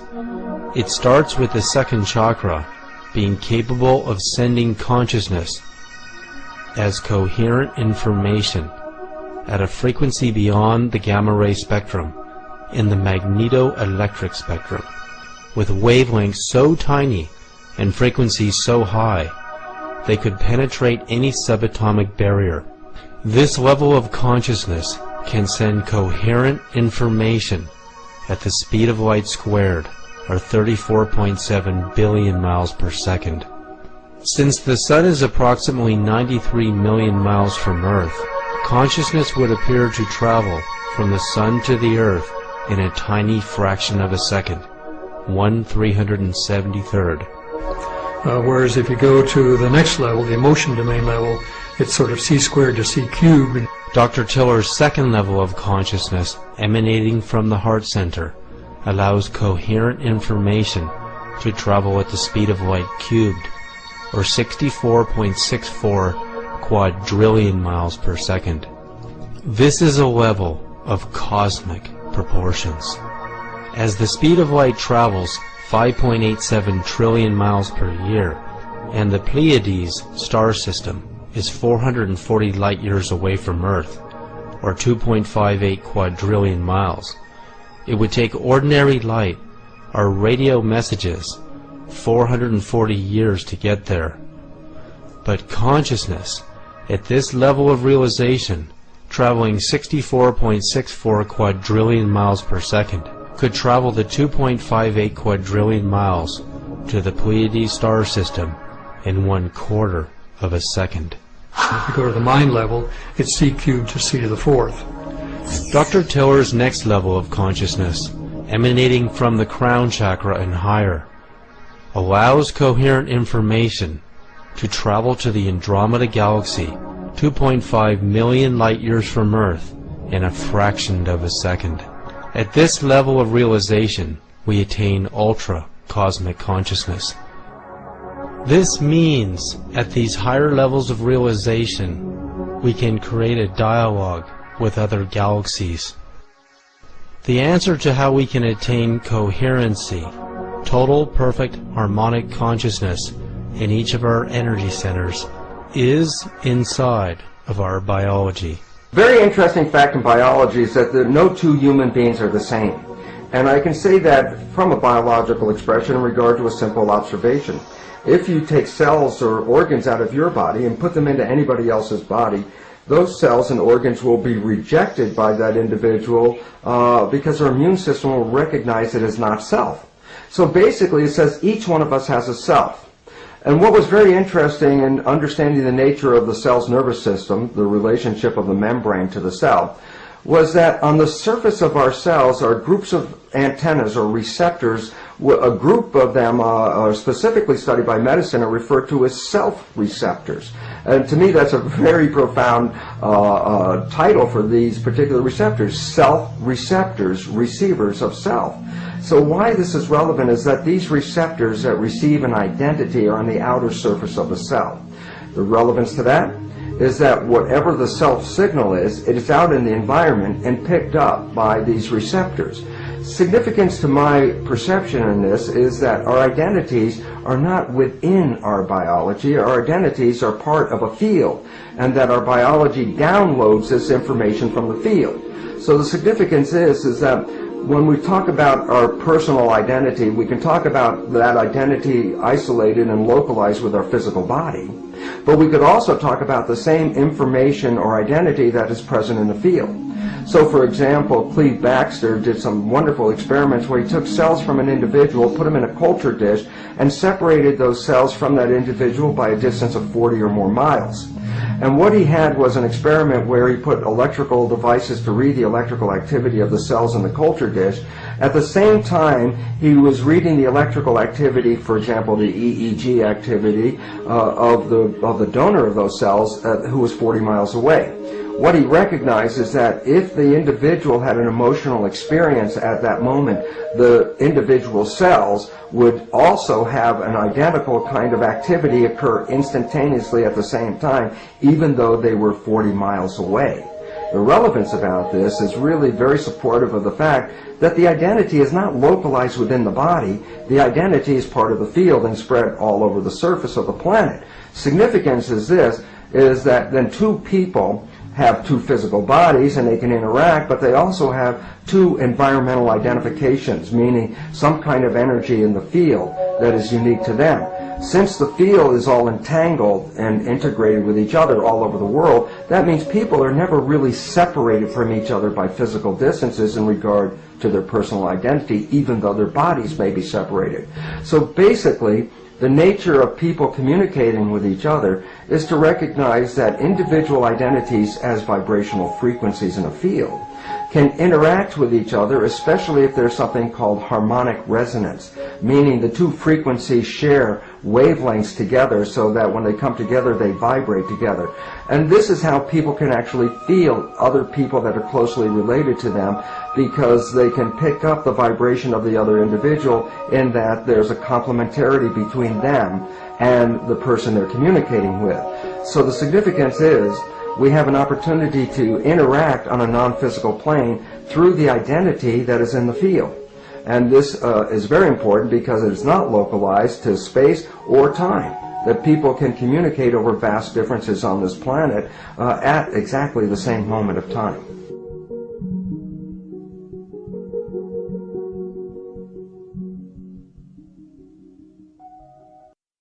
You're listening to the Power Chords Music Network, and this is PowerTank. Stay tuned. We will continue with tonight's presentation in a moment. Rebel souls, deserters we've been called. Hey listeners, this is Shred from the Power Chords Music Network. One of the most revolutionary movements to have ever affected Western society was the rock and roll revolution of the 60s and 70s. The grandfathers and grandmamas of hard rock and heavy metal never worried about political correctness. It was their mission to upend the system and talk about the things that we aren't supposed to talk about. Get yourself back in touch with that inner rebel and rock out with me to the latest and greatest in hard rock and heavy metal. Spanning 5 decades of the genre, I'm always digging up the gems, exposing you to new bands, and throwing out the news and information you didn't even know you wanted to know. Bad company, I can't deny. Bad company. Tune in with me on Power Chords, bringing in the weekends and turning the midnight hours. Nothing but music, nothing but rock. Until the day I die. Until the day I die.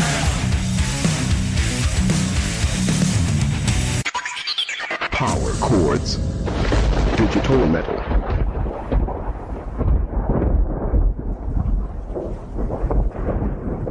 Who the hell you? I'm with the Film Actors Guild. I'm here to help with the broadcast. Then you show credentials. Hey, you don't need to see my credentials. I left them at home and I'm running late. I believe him. Yeah, me too. Have a nice day. Hong Kong. Look at that! The Hendersons are getting a new fence. Ah, who cares? They're swingers. I want a new fence. We just got one 2 years ago after your parents were killed. I want a new fence. That's it. We're never having sex again. Need a home loan fast? At the American Bank of Los Santos, we'll help you get the debt you need to make life easier. We'll show you how to look richer and be poorer. Your home is your equity. What exactly are you saving it for? You need to impress people fast, not in 20 years. It's only a risk if you get into money troubles or the economy changes, which doesn't seem likely. We know living in the suburbs is a constant competition, where you're defined by your lawn and your siding. Call American Bank of Los Santos when you need to add a rec room addition with a jungle swing or a jacuzzi for 8. Now that the kids have moved out and have drug problems of their own, maybe it's time to install a luxury marble wet bar so you can get drunk in private. American Bank of Los Santos. Dreams take money. Why worry about tomorrow if you look inadequate today?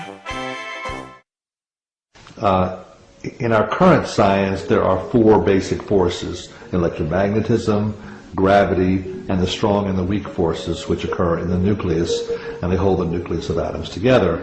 And in our physics research, we've been learning how to unify these forces to some extent, and there's now a standard model that has a way of putting together 3 of them to some extent. But in current physics, there's an attitude that this pretty much explains everything you need to know in the universe.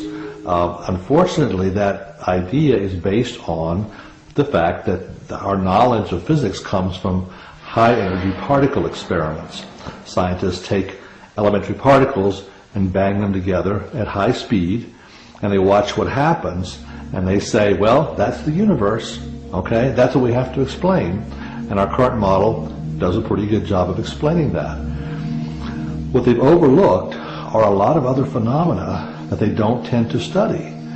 And if you take the example I mentioned of ESP or psychic connections, that's one area which says that there are forces and ways of interacting that can't be explained by that 4-force model.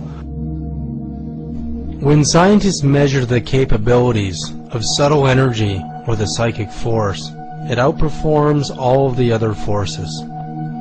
Today, we store and transmit information through radio and television waves. This kind of information is likened to human consciousness, but it doesn't possess all of its qualities. Consciousness is still unique and more powerful. Radio waves and microwaves are used to broadcast voices and television pictures at the speed of light. The problem is these electromagnetic signals get weaker over distance and can distort or collapse when trying to move through solid barriers such as walls, metal, or even mountains. After conducting hundreds of tests, scientists have discovered that subtle energy, the psychic force, is capable of penetrating any dimension, barrier, or distance with no loss in signal quality, even through vast distances in space. The Princeton Pear Lab experiments have also shown that people's minds have the ability to affect things at a distance. They take a device called a random event generator, which makes a sequence of random ones and zeros or yeses and nos based on a quantum circuit. What they have shown is that the mind can affect how that object behaves, what the stream of ones and zeros looks like. And it does not depend how far away you are from the person influencing the experiment. Even thousands of miles away, a person is able to affect the results just as well. So we have an ability to exert a force on distant objects that does not fall into any of the known category of forces. This new force goes through barriers that would normally stop the known forces. It even acts backwards in time in certain types of experiments. This new force, the Russians have called torsion. It's known by a variety of different names. It may be the same thing as what the Chinese call qi, the essence of Chinese medicine. It appears to affect space and time, and by doing so it affects all the other forces, and it really calls for a new re-examination of physics. Bill Tiller has called this raising the gauge. Dr. William Tiller has conducted hundreds of tests proving that human consciousness or intention can affect the pH value of water over any distance and through any barrier or dimension. Well, let's start with the unstated assumption that's been existing in science for 400 years, since the days of Descartes, and that is that no human qualities of consciousness, intention, emotion, mind, or spirit can significantly influence a well-designed target experiment in physical reality. And so in '97, I set out to seriously test that assumption, having received some important funding from a private source. And so the idea was to design 4 target experiments, set them up with all the kinds of controls you would have in any normal orthodox science experiment, and to then introduce consciousness into the experimental medium.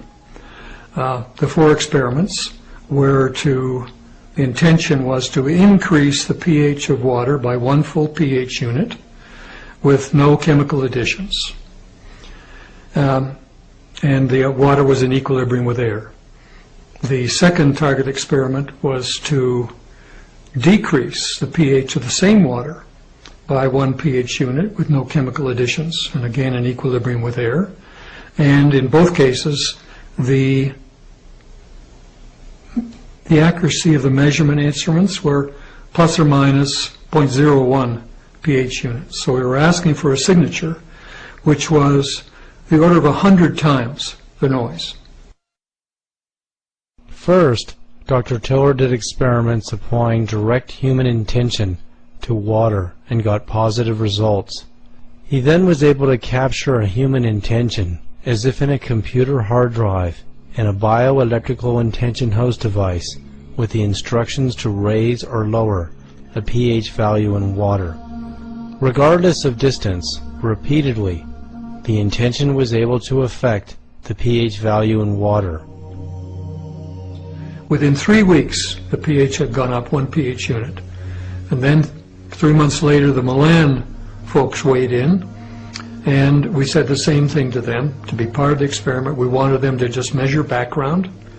And we used it as a control site for, again, the 3 active sites. And within 1 week, the pH went up 1.7 pH units. And we looked at our data. We found in one of the control sites in Missouri, it was underground, and there the pH had gone up 1.7 pH units. So what we gathered, not only was there information entanglement over as much as 6,000 miles, but that if the measurement site was below ground, the pH went up more than 1 pH unit. If it was 3 stories up in the air, as it was in Bethesda and Baltimore, it only went up 0.8 pH units. But if it was at ground level, it went up 1 pH unit, which was the level where we first made the imprint intention into the devices. Another amazing quality the psychic force exhibits is no distortion between sender and receiver. That means the lines of communication remain private. I'm Gary Schwartz, and I'm currently a professor of psychology, medicine, neurology, psychiatry, and surgery at the University of Arizona, where I direct a laboratory for advances in consciousness and health. And I direct a team of people doing research that essentially integrates body, mind, and spirit. I've been doing a lot of research in the area of energy healing and consciousness that involves energy and also extends beyond us. So where one person's consciousness and energy can affect the physiology, biochemistry, cellular function, and conscious experience of someone else, either locally in a close proximity or even hundreds or thousands of miles away. And that's summarized in my new book, The Energy Healing Experiments. Well, we've done many kinds of experiments to look at both local and non-local or distal effects of intention on healing. One area of research involved what's called biophoton imaging, where we literally, using a supercooled camera, It's cooled anywhere from minus 70 to minus 100 degrees centigrade. These cameras were originally designed to look out into deep space, to photograph galaxies we cannot see with the naked eye. Well, we began to wonder if we could use these cameras to actually image living systems. So instead of looking out into space, we're looking at biology. And we began working with plants. And one of the many reasons for working with plants, besides they're fundamental to life and they relate to light, and we are very much part of connect with the plant community. But plants are also very easy to work with because they can sit in the dark for long periods of time. They sit still. And so therefore you can get very good images of the light that the plants emit. And what we found is that not only can we measure the light that's coming out of the plants, which you cannot see with the naked eye, but we can measure auras that are actually surrounding the plants. So you can see the light that's going on around the plants. Then we can actually see how the plants interact with light. So for example, if you have two geranium leaves, one next to the other, and you take a long exposure, you can actually see the extension of the light, and it's like lightning grabbing one another and caressing one another. You actually see the light beams connecting the two, which again has never before been seen. Now you can take healers, and healers can, for example, send healing intentions to a leaf, or they can be specifically asked to say, can you enable the leaf to glow more? And then we could actually show that people who are trained as healers can actually, without touching the leaves, with their intention, send an intention for the leaves to spontaneously glow more.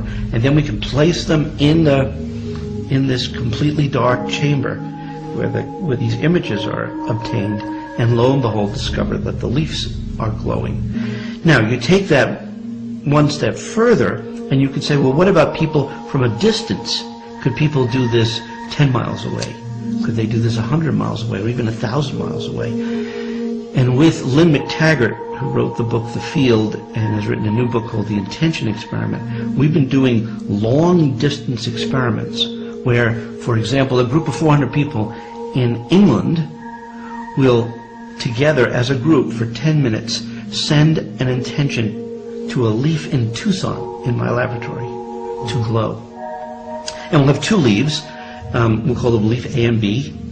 Each leaf has been injured.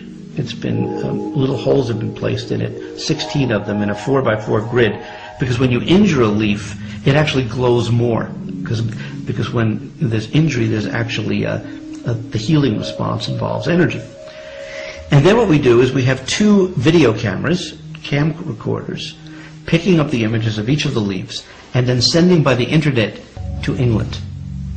Now, someone in the audience flips a coin and it comes out randomly heads or tails, and let's say they pick leaf B. At this point, the image from Tucson being sent to London of leaf B is now on the screen. And now 400 people can simultaneously send glowing intentions to the leaf that they see. Meanwhile, my research assistant in Tucson, Mark, he's blind to which leaf has been selected. Okay? After the 10 minutes, Mark is then asked to take the leaves and put them into the biophoton imaging system so we can collect these long exposure images of the leaves, and then they're blindly scored before we break the code to find out what happens.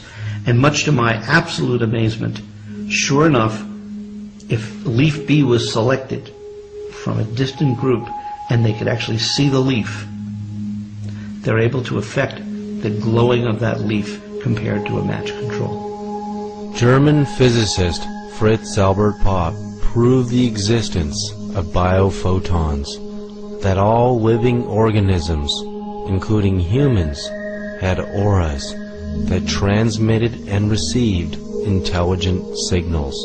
He also found that plants communicate at a distance with one another by their transmissions and receptions of biophotons. This digital photograph of a giant palm tree shows something extraordinary that appeared invisible to the naked eye. A 2 to 3 foot wide orb of plasma light. It even has a green plasma membrane kind of like a giant cell. Are plants in communication with invisible beings of light? Could we be in communication through Einstein's action at a distance with our future soul matches as friends, loves, husbands, wives, teachers, business partners, and spiritual mentors before we meet in person for the first time? Could this communication be happening based on our current thoughts, feelings, patterns, and our personal energy signature? Creating a dialogue with your soulmate before you meet them is very important, because a lot of us may feel that maybe our soulmate isn't really out there, and so, you know, in the back of your mind you hope for it, but it's not active in your day-to-day life. And it's important to put those messages out that, you know, that is what you're looking for. You're not going to settle for anything else. When you clear your space and you're totally open to receive your soulmate, and when you do your soul work on a daily basis and you put the feeling tone of finding your soulmate in that space, all of those things are essential to communicating with your soulmate before you actually meet them. You have to believe that your soulmate can hear you, because if you don't believe it and you're just saying, oh, I'm going to put out this message, if you're actually there or not, you know, I don't know, but I'll just say that I'm ready and, you know, you'll hear me.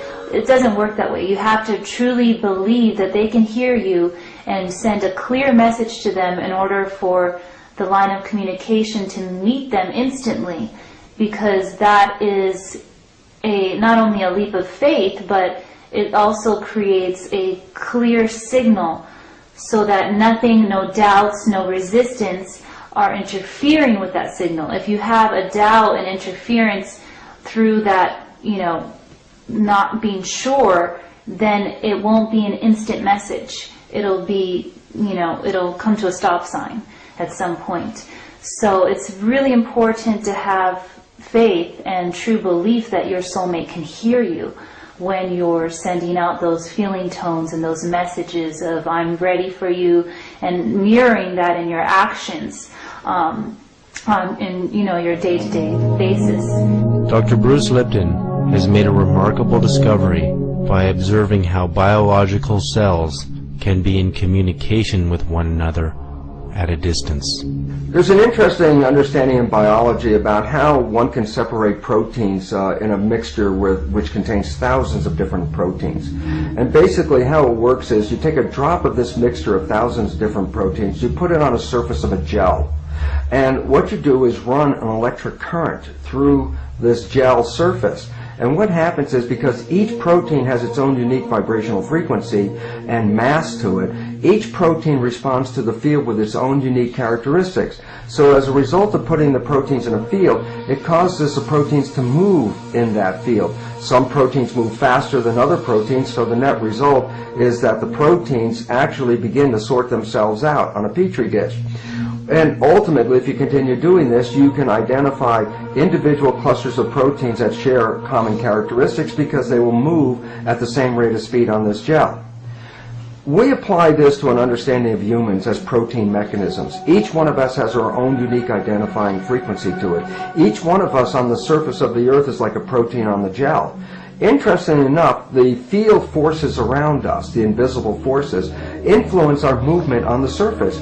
So during our lives, we move across the surface of the planet from one place to another, and ultimately, if we share vibrational frequencies with other people, it's inevitable that at some point we will ultimately cross paths, just as proteins do in what is called chromatography or gel electrophoresis. So basically, it's a very interesting understanding that we will ultimately meet up, if we continue our movements, with people that share our vibrational frequencies, And they're very exciting opportunities when we do, because at that moment, when you start to encounter the person that has a complementary frequency to you, the harmonic resonance actually empowers your own vibration. We call it good vibes. And in that regard, you can actually identify people that are in some way related to you and your harmonics, because if their vibration is similar to you, the two of them coming together is called constructive interference, which empowers each of the individuals, and that empowerment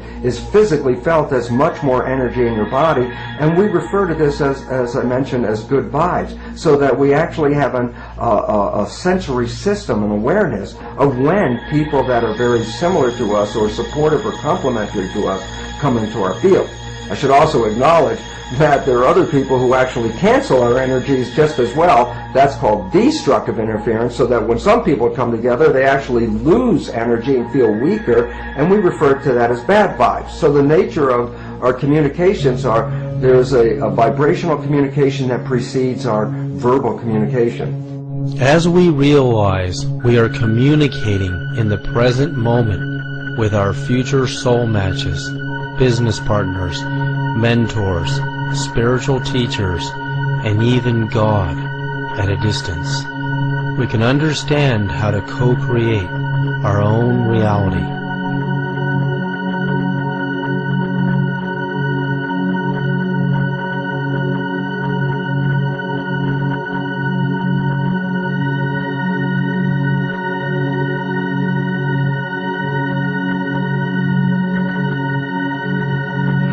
Once we understand the concept that we are constantly broadcasting our personal energy signature into the field, and we're also receiving messages from the field, we can see how we can focus and actually attract not only our soulmates and soul matches, but our future business partners, and actually creating a future career for ourselves that is more harmonious to who we really are.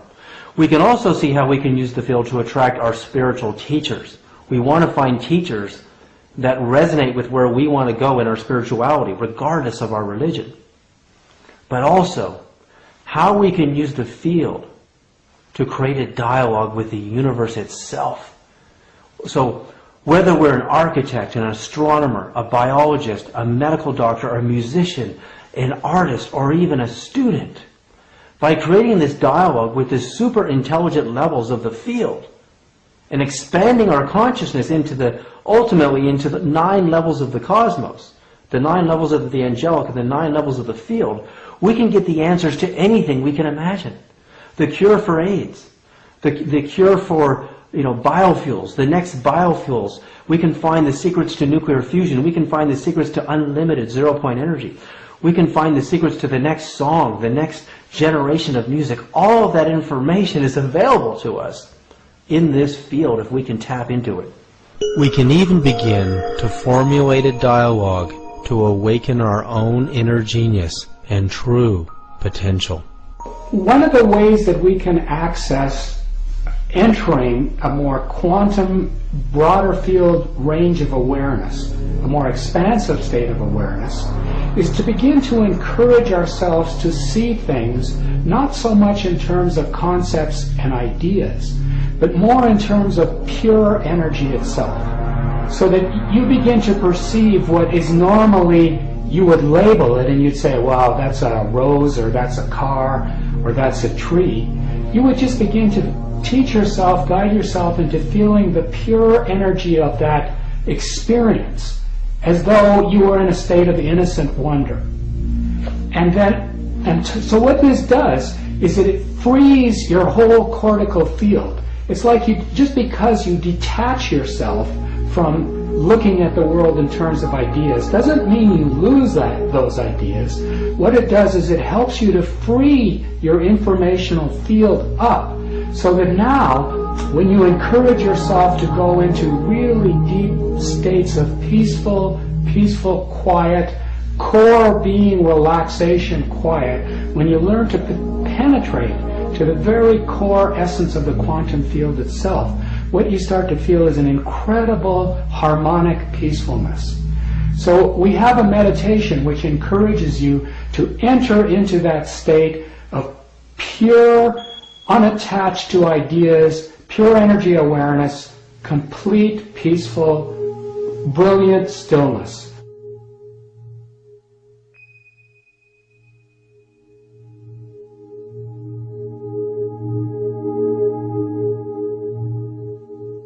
And as you enter that, what we now know from studies of creative genius, that it's often exactly when we're in the most relaxed, most sort of open-minded spaces that we begin our brain process, because it's now free. It's suddenly like the electrical circuitry is no longer confined to our old thought spaces, so that our cortex can suddenly flash up with something like akin to a super light. Like the light of our awareness within our awareness field can suddenly flash into our whole brain field in a much more core contextual way, and we start to holographically insight instead of think. We start to get picture images. We start to see potential solutions that are way more holographic.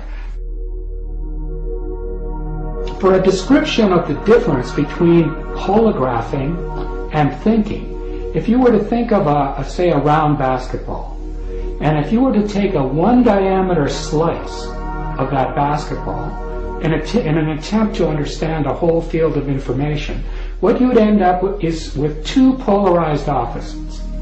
You would have like an either or a right or a left position, or a good or a bad position. And you'd have an argument because you've polarized the informational field. And you tend to look at that informational field in terms of being somewhere along that band. I'm in the center, I'm on the right, I'm on the left. Whereas when we insight, if you could picture that same ball, guess how many diameters there are inside of a whole field of information? There's an infinite number of diameters that you can put through a whole field. So the difference between thinking and insighting is when you let the core of that circle of information, which is your brain field, you allow the energy to expand in every direction simultaneously from the core to the boundaries. You get an instantaneous flash of insight. You get a hologram. Suddenly you see solutions in terms of a huge, like, wow. And this is exactly how Einstein incited the theory of relativity. It came to him in an instant. It took him 2 years to try to explain what he saw in that instant through conventional linear sequential logics. So what we're talking about is teaching people, opening people to a new level of awareness in which they begin to support their intelligence field, to jump into quantum field holographing as opposed to thinking. If we awaken to the idea that the universe itself is intelligent, could we create a dialogue with it? What is the universal language? How can we learn to listen to the cosmic conversation? Many scientific studies at top universities around the world have confirmed that consciousness can affect the structure of water. Water has been demonstrated to have memory in numerous studies that our thoughts and feelings can be recorded by water. As water is made of 2 parts hydrogen and 1 part oxygen, we can deduct that hydrogen has memory. Our bodies are made of nearly 90% water, trace minerals, and oxygen. Our sun is also made of the same stuff we are made of, 91% hydrogen, helium, trace oxygen, and trace minerals. Hydrogen was created less than 100 seconds after the Big Bang, the creation of the universe, and established itself as the most abundant element in the entire universe. The massive spiral arms of the Milky Way galaxy, its hundreds of billions of stars and planets, are made mostly of hydrogen. 75% of the visible mass of our galaxy is made of hydrogen. Well, hydrogen has memory. Could our galaxy's spiral arms, the Sun, and the billions of stars in the Milky Way galaxy actually hold all of the cosmic memories of its entire history? Could this be where the great Akashic records archiving all of human history are held? What if we could create a dialogue with this enormous memory system? We could know the answer to any question and solve any problem or any limitation. The language that the spiritual people, and spiritual people meaning that the medicine people, the different religious groups within the Zuni tribe, when they go into a religious communication system, they talk about the origins of who they are talking to. In a lot of cases, especially in the medicine world, is that they're talking about the star people and all the other related priests. They call them priesthood. In one, for example, in one section of the prayer system, there's a specific line or a phrase or a group of within a prayer that talks strictly about the night beings and in the upper world priesthood. They call it. That's the only one that is referenced as a male and female entity, and the sky people, the night people priesthood, and the finish line in that is that they only appear instantaneously. That's one line in the prayer system. There are so many different parts to the prayer system depending on the specialty of that particular medicine group. Is there a language of the universe, a language if uttered with perfection, the secret forces of the universe could be activated? When we examine some of the most ancient languages in the history of the world, such as ancient Hebrew, the Vedas, Aramaic, and the Native American Indian dialect, we find that these prayers were designed to invoke spiritual, healing, and powerful forces of the conscious universe. What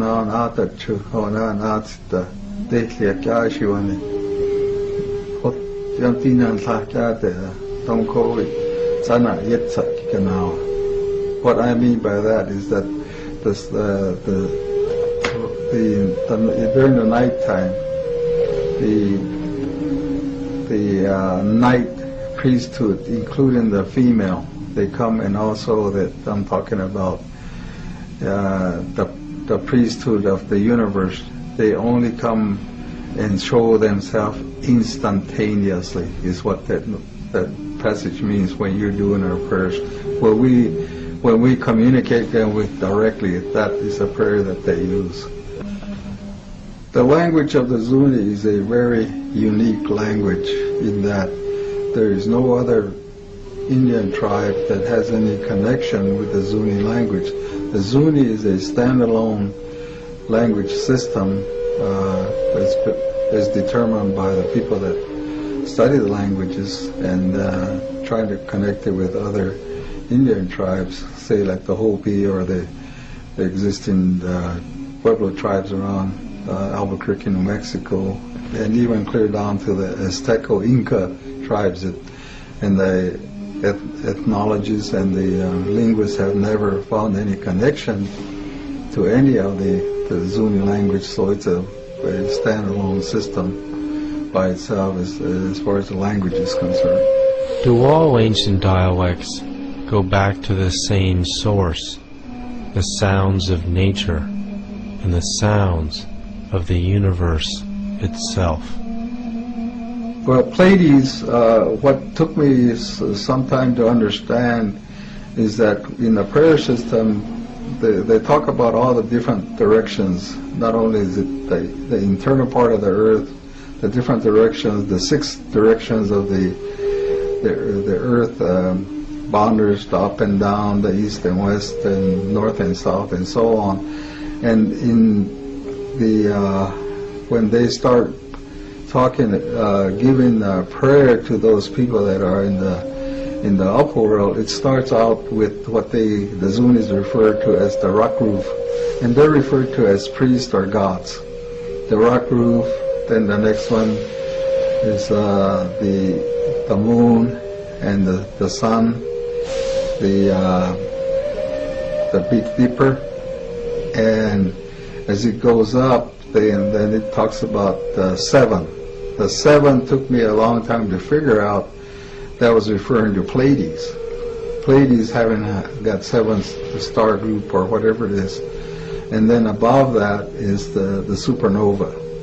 The supernova group, and depending on the specific functions of the medicine order society, then again it expands into other star systems, and also certain parts of certain stars stars or planets in the universe, depending on what their specific order is, or their medicine group is, and those are kept pretty well secret among those societies. In Zuni, even though the medicine orders are the same, the specific groups have their own references, and sometimes we don't know what the other society references are. But in the case of Pleiades, it's very specific. That's incredible. So you're saying the elders could talk to gods or goddesses from different star systems? Yes. The ancient Hebrew name of God is a name that cannot be uttered or heard by the human ear because it has no vowels to move air through it. The name literally cannot be uttered or heard by the human ear unless vowels are introduced to it. The phonetics of the letters YH, WH produce a sound so low in frequency it cannot be heard.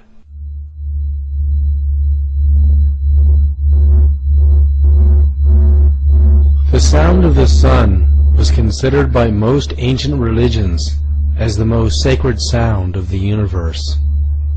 It is a sound that cannot be heard by the human ear, because the human ear only hears between 20 and 20,000 hertz. The sound of the sun is much lower in frequency and also much higher in frequency than we can hear. Could the sound of the sun be part of the universal language system? NASA has recorded the actual sound of the sun in deep space and compressed the inaudible waves so that human ears can hear it. If we listen to the sound, we can hear and feel a deep vibration. The sound of the sun recorded by NASA is precisely as the ancient Hindus had described it in the Vedas thousands of years ago. It is a mantra that can be intoned with human speech as Om.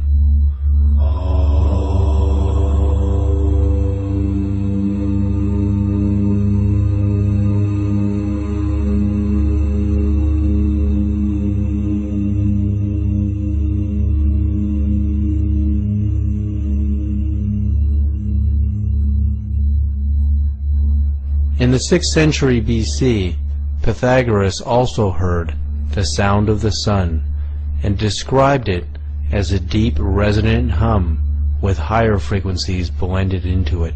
How did the ancient Hindus know this mantra if it could not be heard by the human ear? Could they have actually peered into the universal consciousness and perceived it?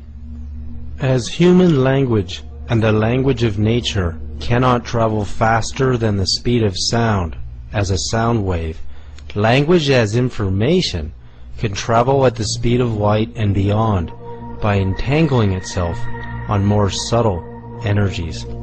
In the same way that we can send human voices or music on radio waves at the speed of light, we can send our own dialogue, personal energy signature, and information through our own biophoton light emissions at the speed of light. While the speed of light is useful to communicate within the solar system, it cannot take us far beyond it in any reasonable amount of time. In this way, biophoton emissions are limited, while more subtle bioenergies are not. Dr. Tiller's discovery of the psychic force as subtle energies emanating from the human body of consciousness demonstrates how our personal information can travel on subtle energy frequencies at the speed of light squared, cubed, and beyond.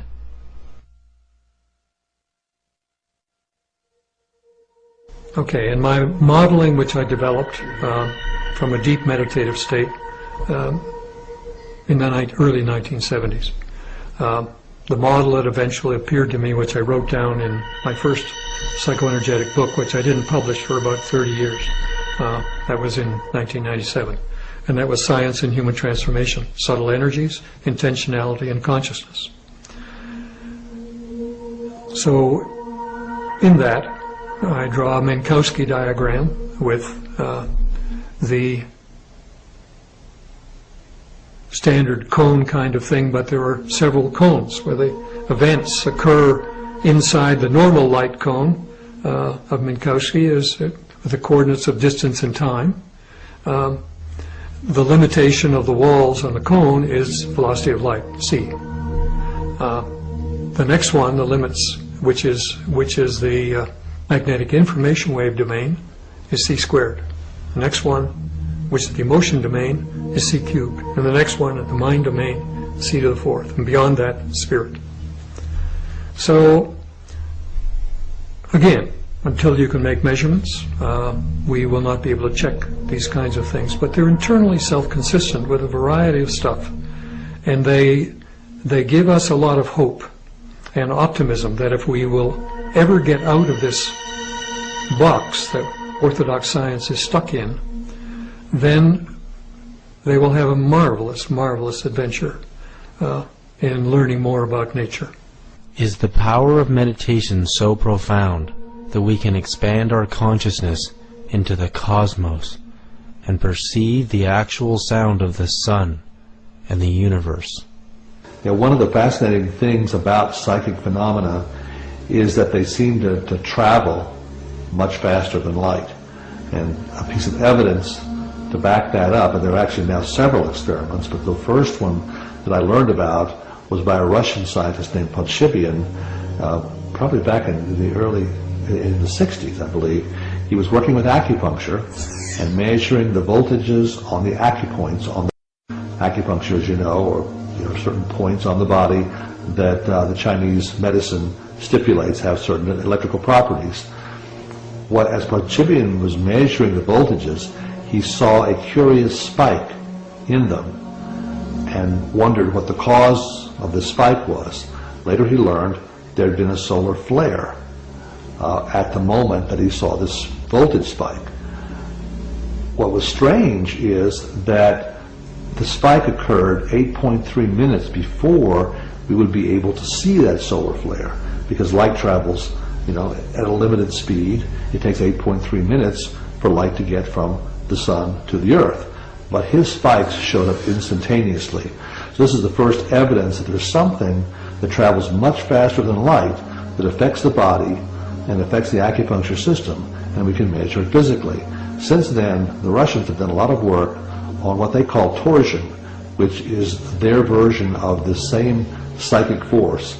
And they do find there's an element of that does travel much faster than light, so that now even telescopes have been devised which can measure this energy, and they show that that signal does travel faster than light. So this is, again, another revolutionary aspect of physics that most Western scientists are just ignoring, but it's really important. Our bodies are made of about 90+% water, which is hydrogen, oxygen, and we're also made of minerals and carbon. The sun is made of over 90% hydrogen, trace oxygen, and trace minerals and helium. It's made of almost the same stuff we are. So inversely, if the sun can send us telepathic messages faster than the speed of light, we can send the sun telepathic messages faster than the speed of light. And what that means is, every 11 years, according to NASA, we come into solar maximums where solar flares are a potential threat to our planet. If we can learn to pray and talk to the sun as a living being, not as a god, not as the god of creation, but if we can talk to the sun as a living being, can we collectively, with billions of minds together, ask the sun to calm itself, to harmonize itself with us, and not to harm us? Can we do that? Are our collective minds that powerful? If we consider Dr. Tiller's model once again, realizing that consciousness is operating in a domain beyond the gamma ray spectrum, consciousness has the power to create a universe. Considering a short 10-second gamma ray burst from a supernova will release more energy than our sun will in its entire multi-billion-year lifetime, consciousness in the magneto-electric spectrum and beyond is even more powerful than that. If we could access this through coherent awareness, we could become like gods and goddesses.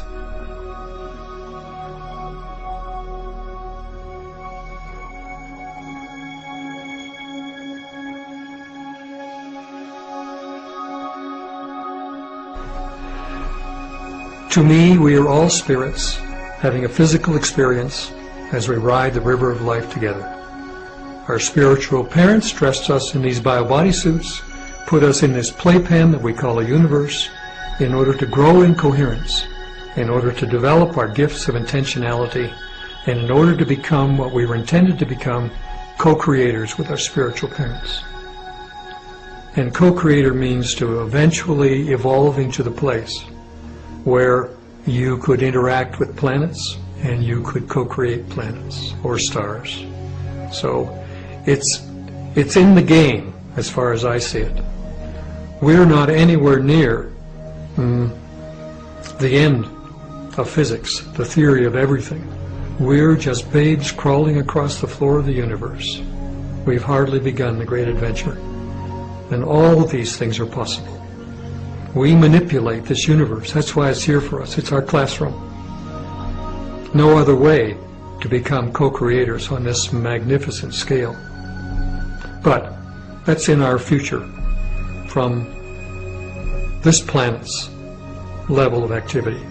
We have to move and become coherent at the deeper levels of nature. Using Einstein's equation of converting frequencies into mass energy, the higher the frequency, the higher the energy. Any frequency into the gamma ray spectrum, the magneto-electric spectrum and beyond, coupled with matter, has the power to create anything we can imagine, including the solar system, the galaxy, and the universe. The coherence at this level of nature is very good. I mean, we can make lasers. We can convert the potential of a light bulb from 50 watts to create temperatures 10 times the surface of the sun if you could make all those photons, electromagnetic photons, coherent. But the dimensionality of the higher dimensions, just as this one, okay, if you look at the most coherent aspect for electromagnetic laser is the wavelength of the light you're dealing with. So but now if you go to the next level of the vacuum, magnetic information wave level, you've changed the size scale by 10 orders of magnitude. And then to the next level, another 10 orders of magnitude. And the next level, another 10 orders of magnitude. And so to be coherent at those inner levels, really coherent, the energy densities are beyond your imagining. So it isn't just that it goes c squared, c cubed, c to the fourth. The size scale goes down and down and down. The wavelength goes up and up and up.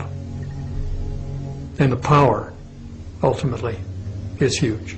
So in principle, all of the things I've talked about appear to be possible. It is information at this level of reality that tells matter what to do.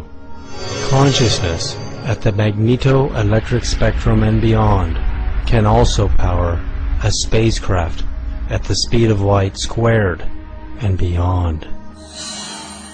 Does this give us a new understanding and a new vision of God? When you make the two into one, you will become children of Adam. And when you say, mountain, move from here, it will move. Jesus, the Gospel of Thomas. By tapping into just a small amount of this consciousness, certainly we could change the weather, and we could talk to the sun to ask it to do anything. Imagine for a moment if a hurricane was coming in the future. But now, as people, instead of what we're doing with the weather forecasts, which we're amplifying the fear and we're looking at all the blowing of the winds and all the torment and so on, imagine instead we had millions or billions of people simultaneously engaged in an organized, synchronized, guided imagery over the media of sending loving intentions and calming intentions to a storm, or even was redirecting it to a safer environment. Would we find that the storm was diminished? Would we find that the storm might be moved? Well, we'll never discover it unless we look for it. If we don't ask the questions and we don't try it, we'll never know whether it matters or not. The key to talking to nature is to know its harmonic language. When we examine this photo of ordinary water, flash frozen while it was exposed to the sound of the sun, we can see it transforms from its ordinary state of disorder into the most perfect sacred geometry. Is there a purpose to the sun's sound waves broadcasting throughout the solar system? Is it a sort of language? Does the sound of the sun bring order to the 9 planets? Pythagoras discovered that all of the planets were producing a sort of cosmic music he called the music of the spheres. When NASA recorded the sounds of Saturn, researchers were in awe.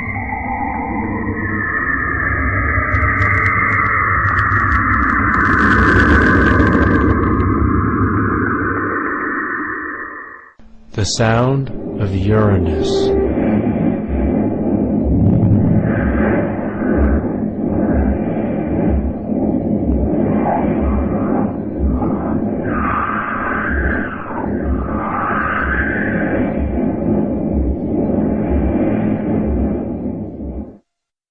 The sound of Jupiter.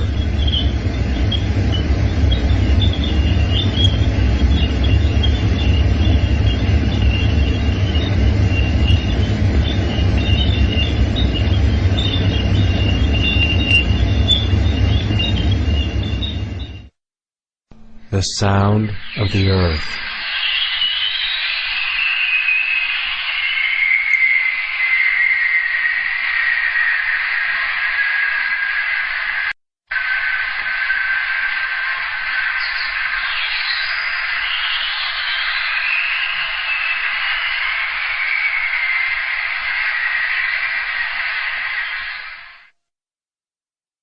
When we hear the sound of the earth, we can see it sounds deeply similar to the sounds of birds singing.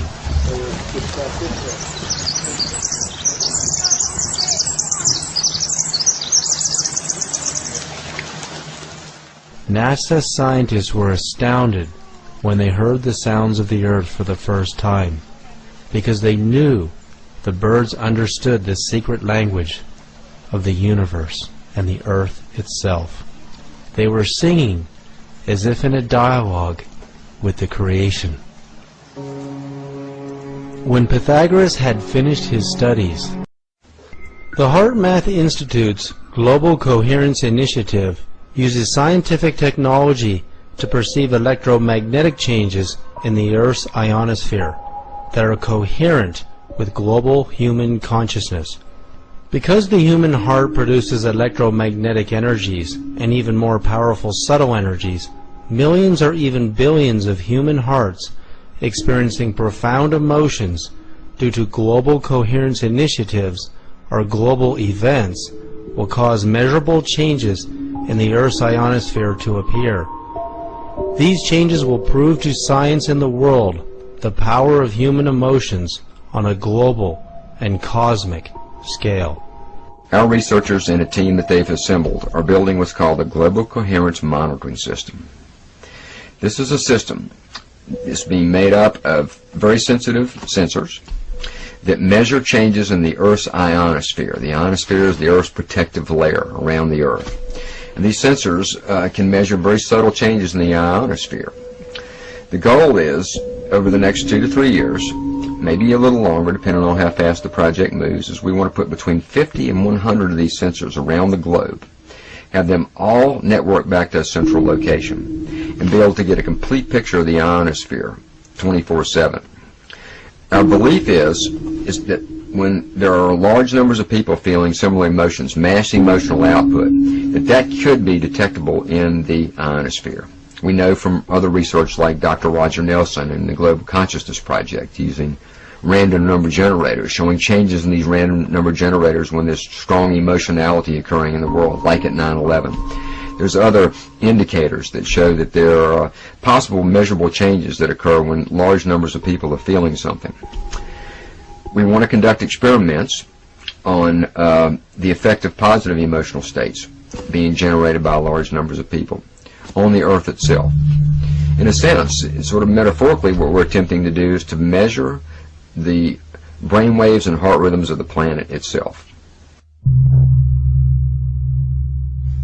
By engaging our consciousness collectively into the global media and buying into the violence and the fear and all of the sensationalism, collectively with 6 billion minds on the planet, we are transmitting consciousness and reinforcing that delusion. We're giving it more energy. We're telling it to maintain itself. And possibly, scientific researchers are finding that our consciousness is actually cooperatively responsible for all this, because consciousness is far more powerful than we can even imagine. The best example I see to explain it is like the movie Catch Me If You Can, where Leonardo DiCaprio hides himself around 10 beautiful girls, and the cops are all looking at the beautiful girls, and so he gets to sneak by, and that's kind of, we're completely being distracted while these other agendas are going on. And also it's putting us down constantly. It's saying, I'm better than you, and just a lot of biasness as well. And it's kind of sad that we're giving a lot of our time to watching TV and, speaking as opposed to action and being the change out in the world. Because the TV is always going to, report about, celebrities and what's going on in Hollywood and news, which is, only 2% of the world is really negative, and they're just focusing and amplifying on that, so it makes it worse than it actually is. And particularly if we know our thoughts create reality, if you have millions of people seeing these images, what's it doing to our world and our psyche on a collective level? You ask the bigger field of question, and it feeds you the answer. Absolutely, absolutely. But the questions should be very precise. You can't answer questions, what does it mean universe? What does it mean God? It will be no answer. But if you give precise question, then you will get precise answer. And then if you operate in some area, then situation will give you what you want by itself. Through the practice of meditation, prayer, and insight, we can expand our minds and consciousness into the 9 levels of the universal field of the angelic kingdoms of God. The fields contain all knowledge, all memories, and all possibilities. All we have to do is access them with our minds. They have always been there to serve humanity and the universal knowledge and presence.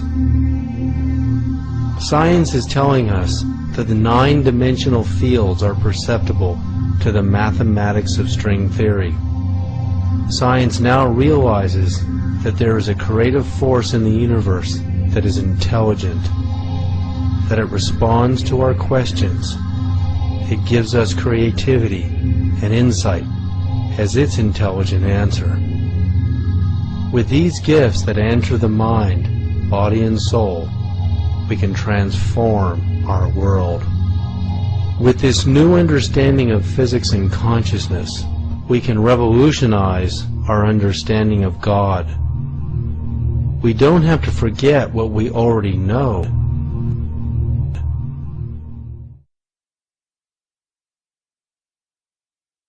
I'm sorry, but I don't want to be an emperor. That's not my business. I don't want to rule or conquer anyone. I should like to help everyone if possible. Jew, Gentile, black man, white. We all want to help one another. Human beings are like that. We want to live by each other's happiness, not by each other's misery. We don't want to hate and despise one another. In this world there's room for everyone, and the good earth is rich and can provide for everyone. The way of life can be free and beautiful, but we have lost the way. Greed has poisoned men's souls, has barricaded the world with hate, has goose-stepped us into misery and bloodshed. We have developed speed, but we have shut ourselves in. Machinery that gives abundance has left us in want. Our knowledge has made us cynical, our cleverness hard and unkind. We think too much and feel too little. More than machinery, we need humanity. More than cleverness, we need kindness and gentleness. Without these qualities, life will be violent, and all will be lost. The aeroplane and the radio have brought us closer together. The very nature of these inventions cries out for the goodness in men, cries out for universal brotherhood, for the unity of us all. Even now, my voice is reaching millions throughout the world, millions of despairing men, women, and little children, victims of a system that makes men torture and imprison innocent people. To those who can hear me, I say, do not despair. The misery that is now upon us is but the passing of greed, the bitterness of men who fear the way of human progress. The hate of men will pass, and dictators die, and the power they took from the people will return to the people. And so long as men die, liberty will never perish. Soldiers, don't give yourselves to brutes, men who despise you, enslave you, who regiment your lives, tell you what to do, what to think, and what to feel, who drill you, diet you, treat you like cattle, use you as cannon fodder. Don't give yourselves to these unnatural men, machine men with machine minds and machine hearts. You are not machines, you are not cattle, you are men. You have the love of humanity in your hearts. You don't hate, only the unloved hate, the unloved and the unnatural. Soldiers, don't fight for slavery, fight for liberty. In the 17th chapter of St. Luke it is written, the kingdom of God is within man, not one man nor a group of men, but in all men, in you. You, the people, have the power to create machines, the power to create happiness. You, the people, have the power to make this life free and beautiful, to make this life a wonderful adventure.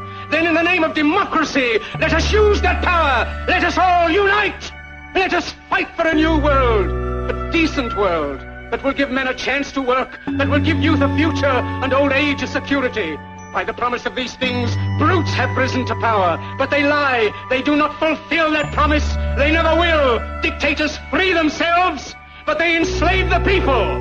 Now let us fight to fulfill that promise.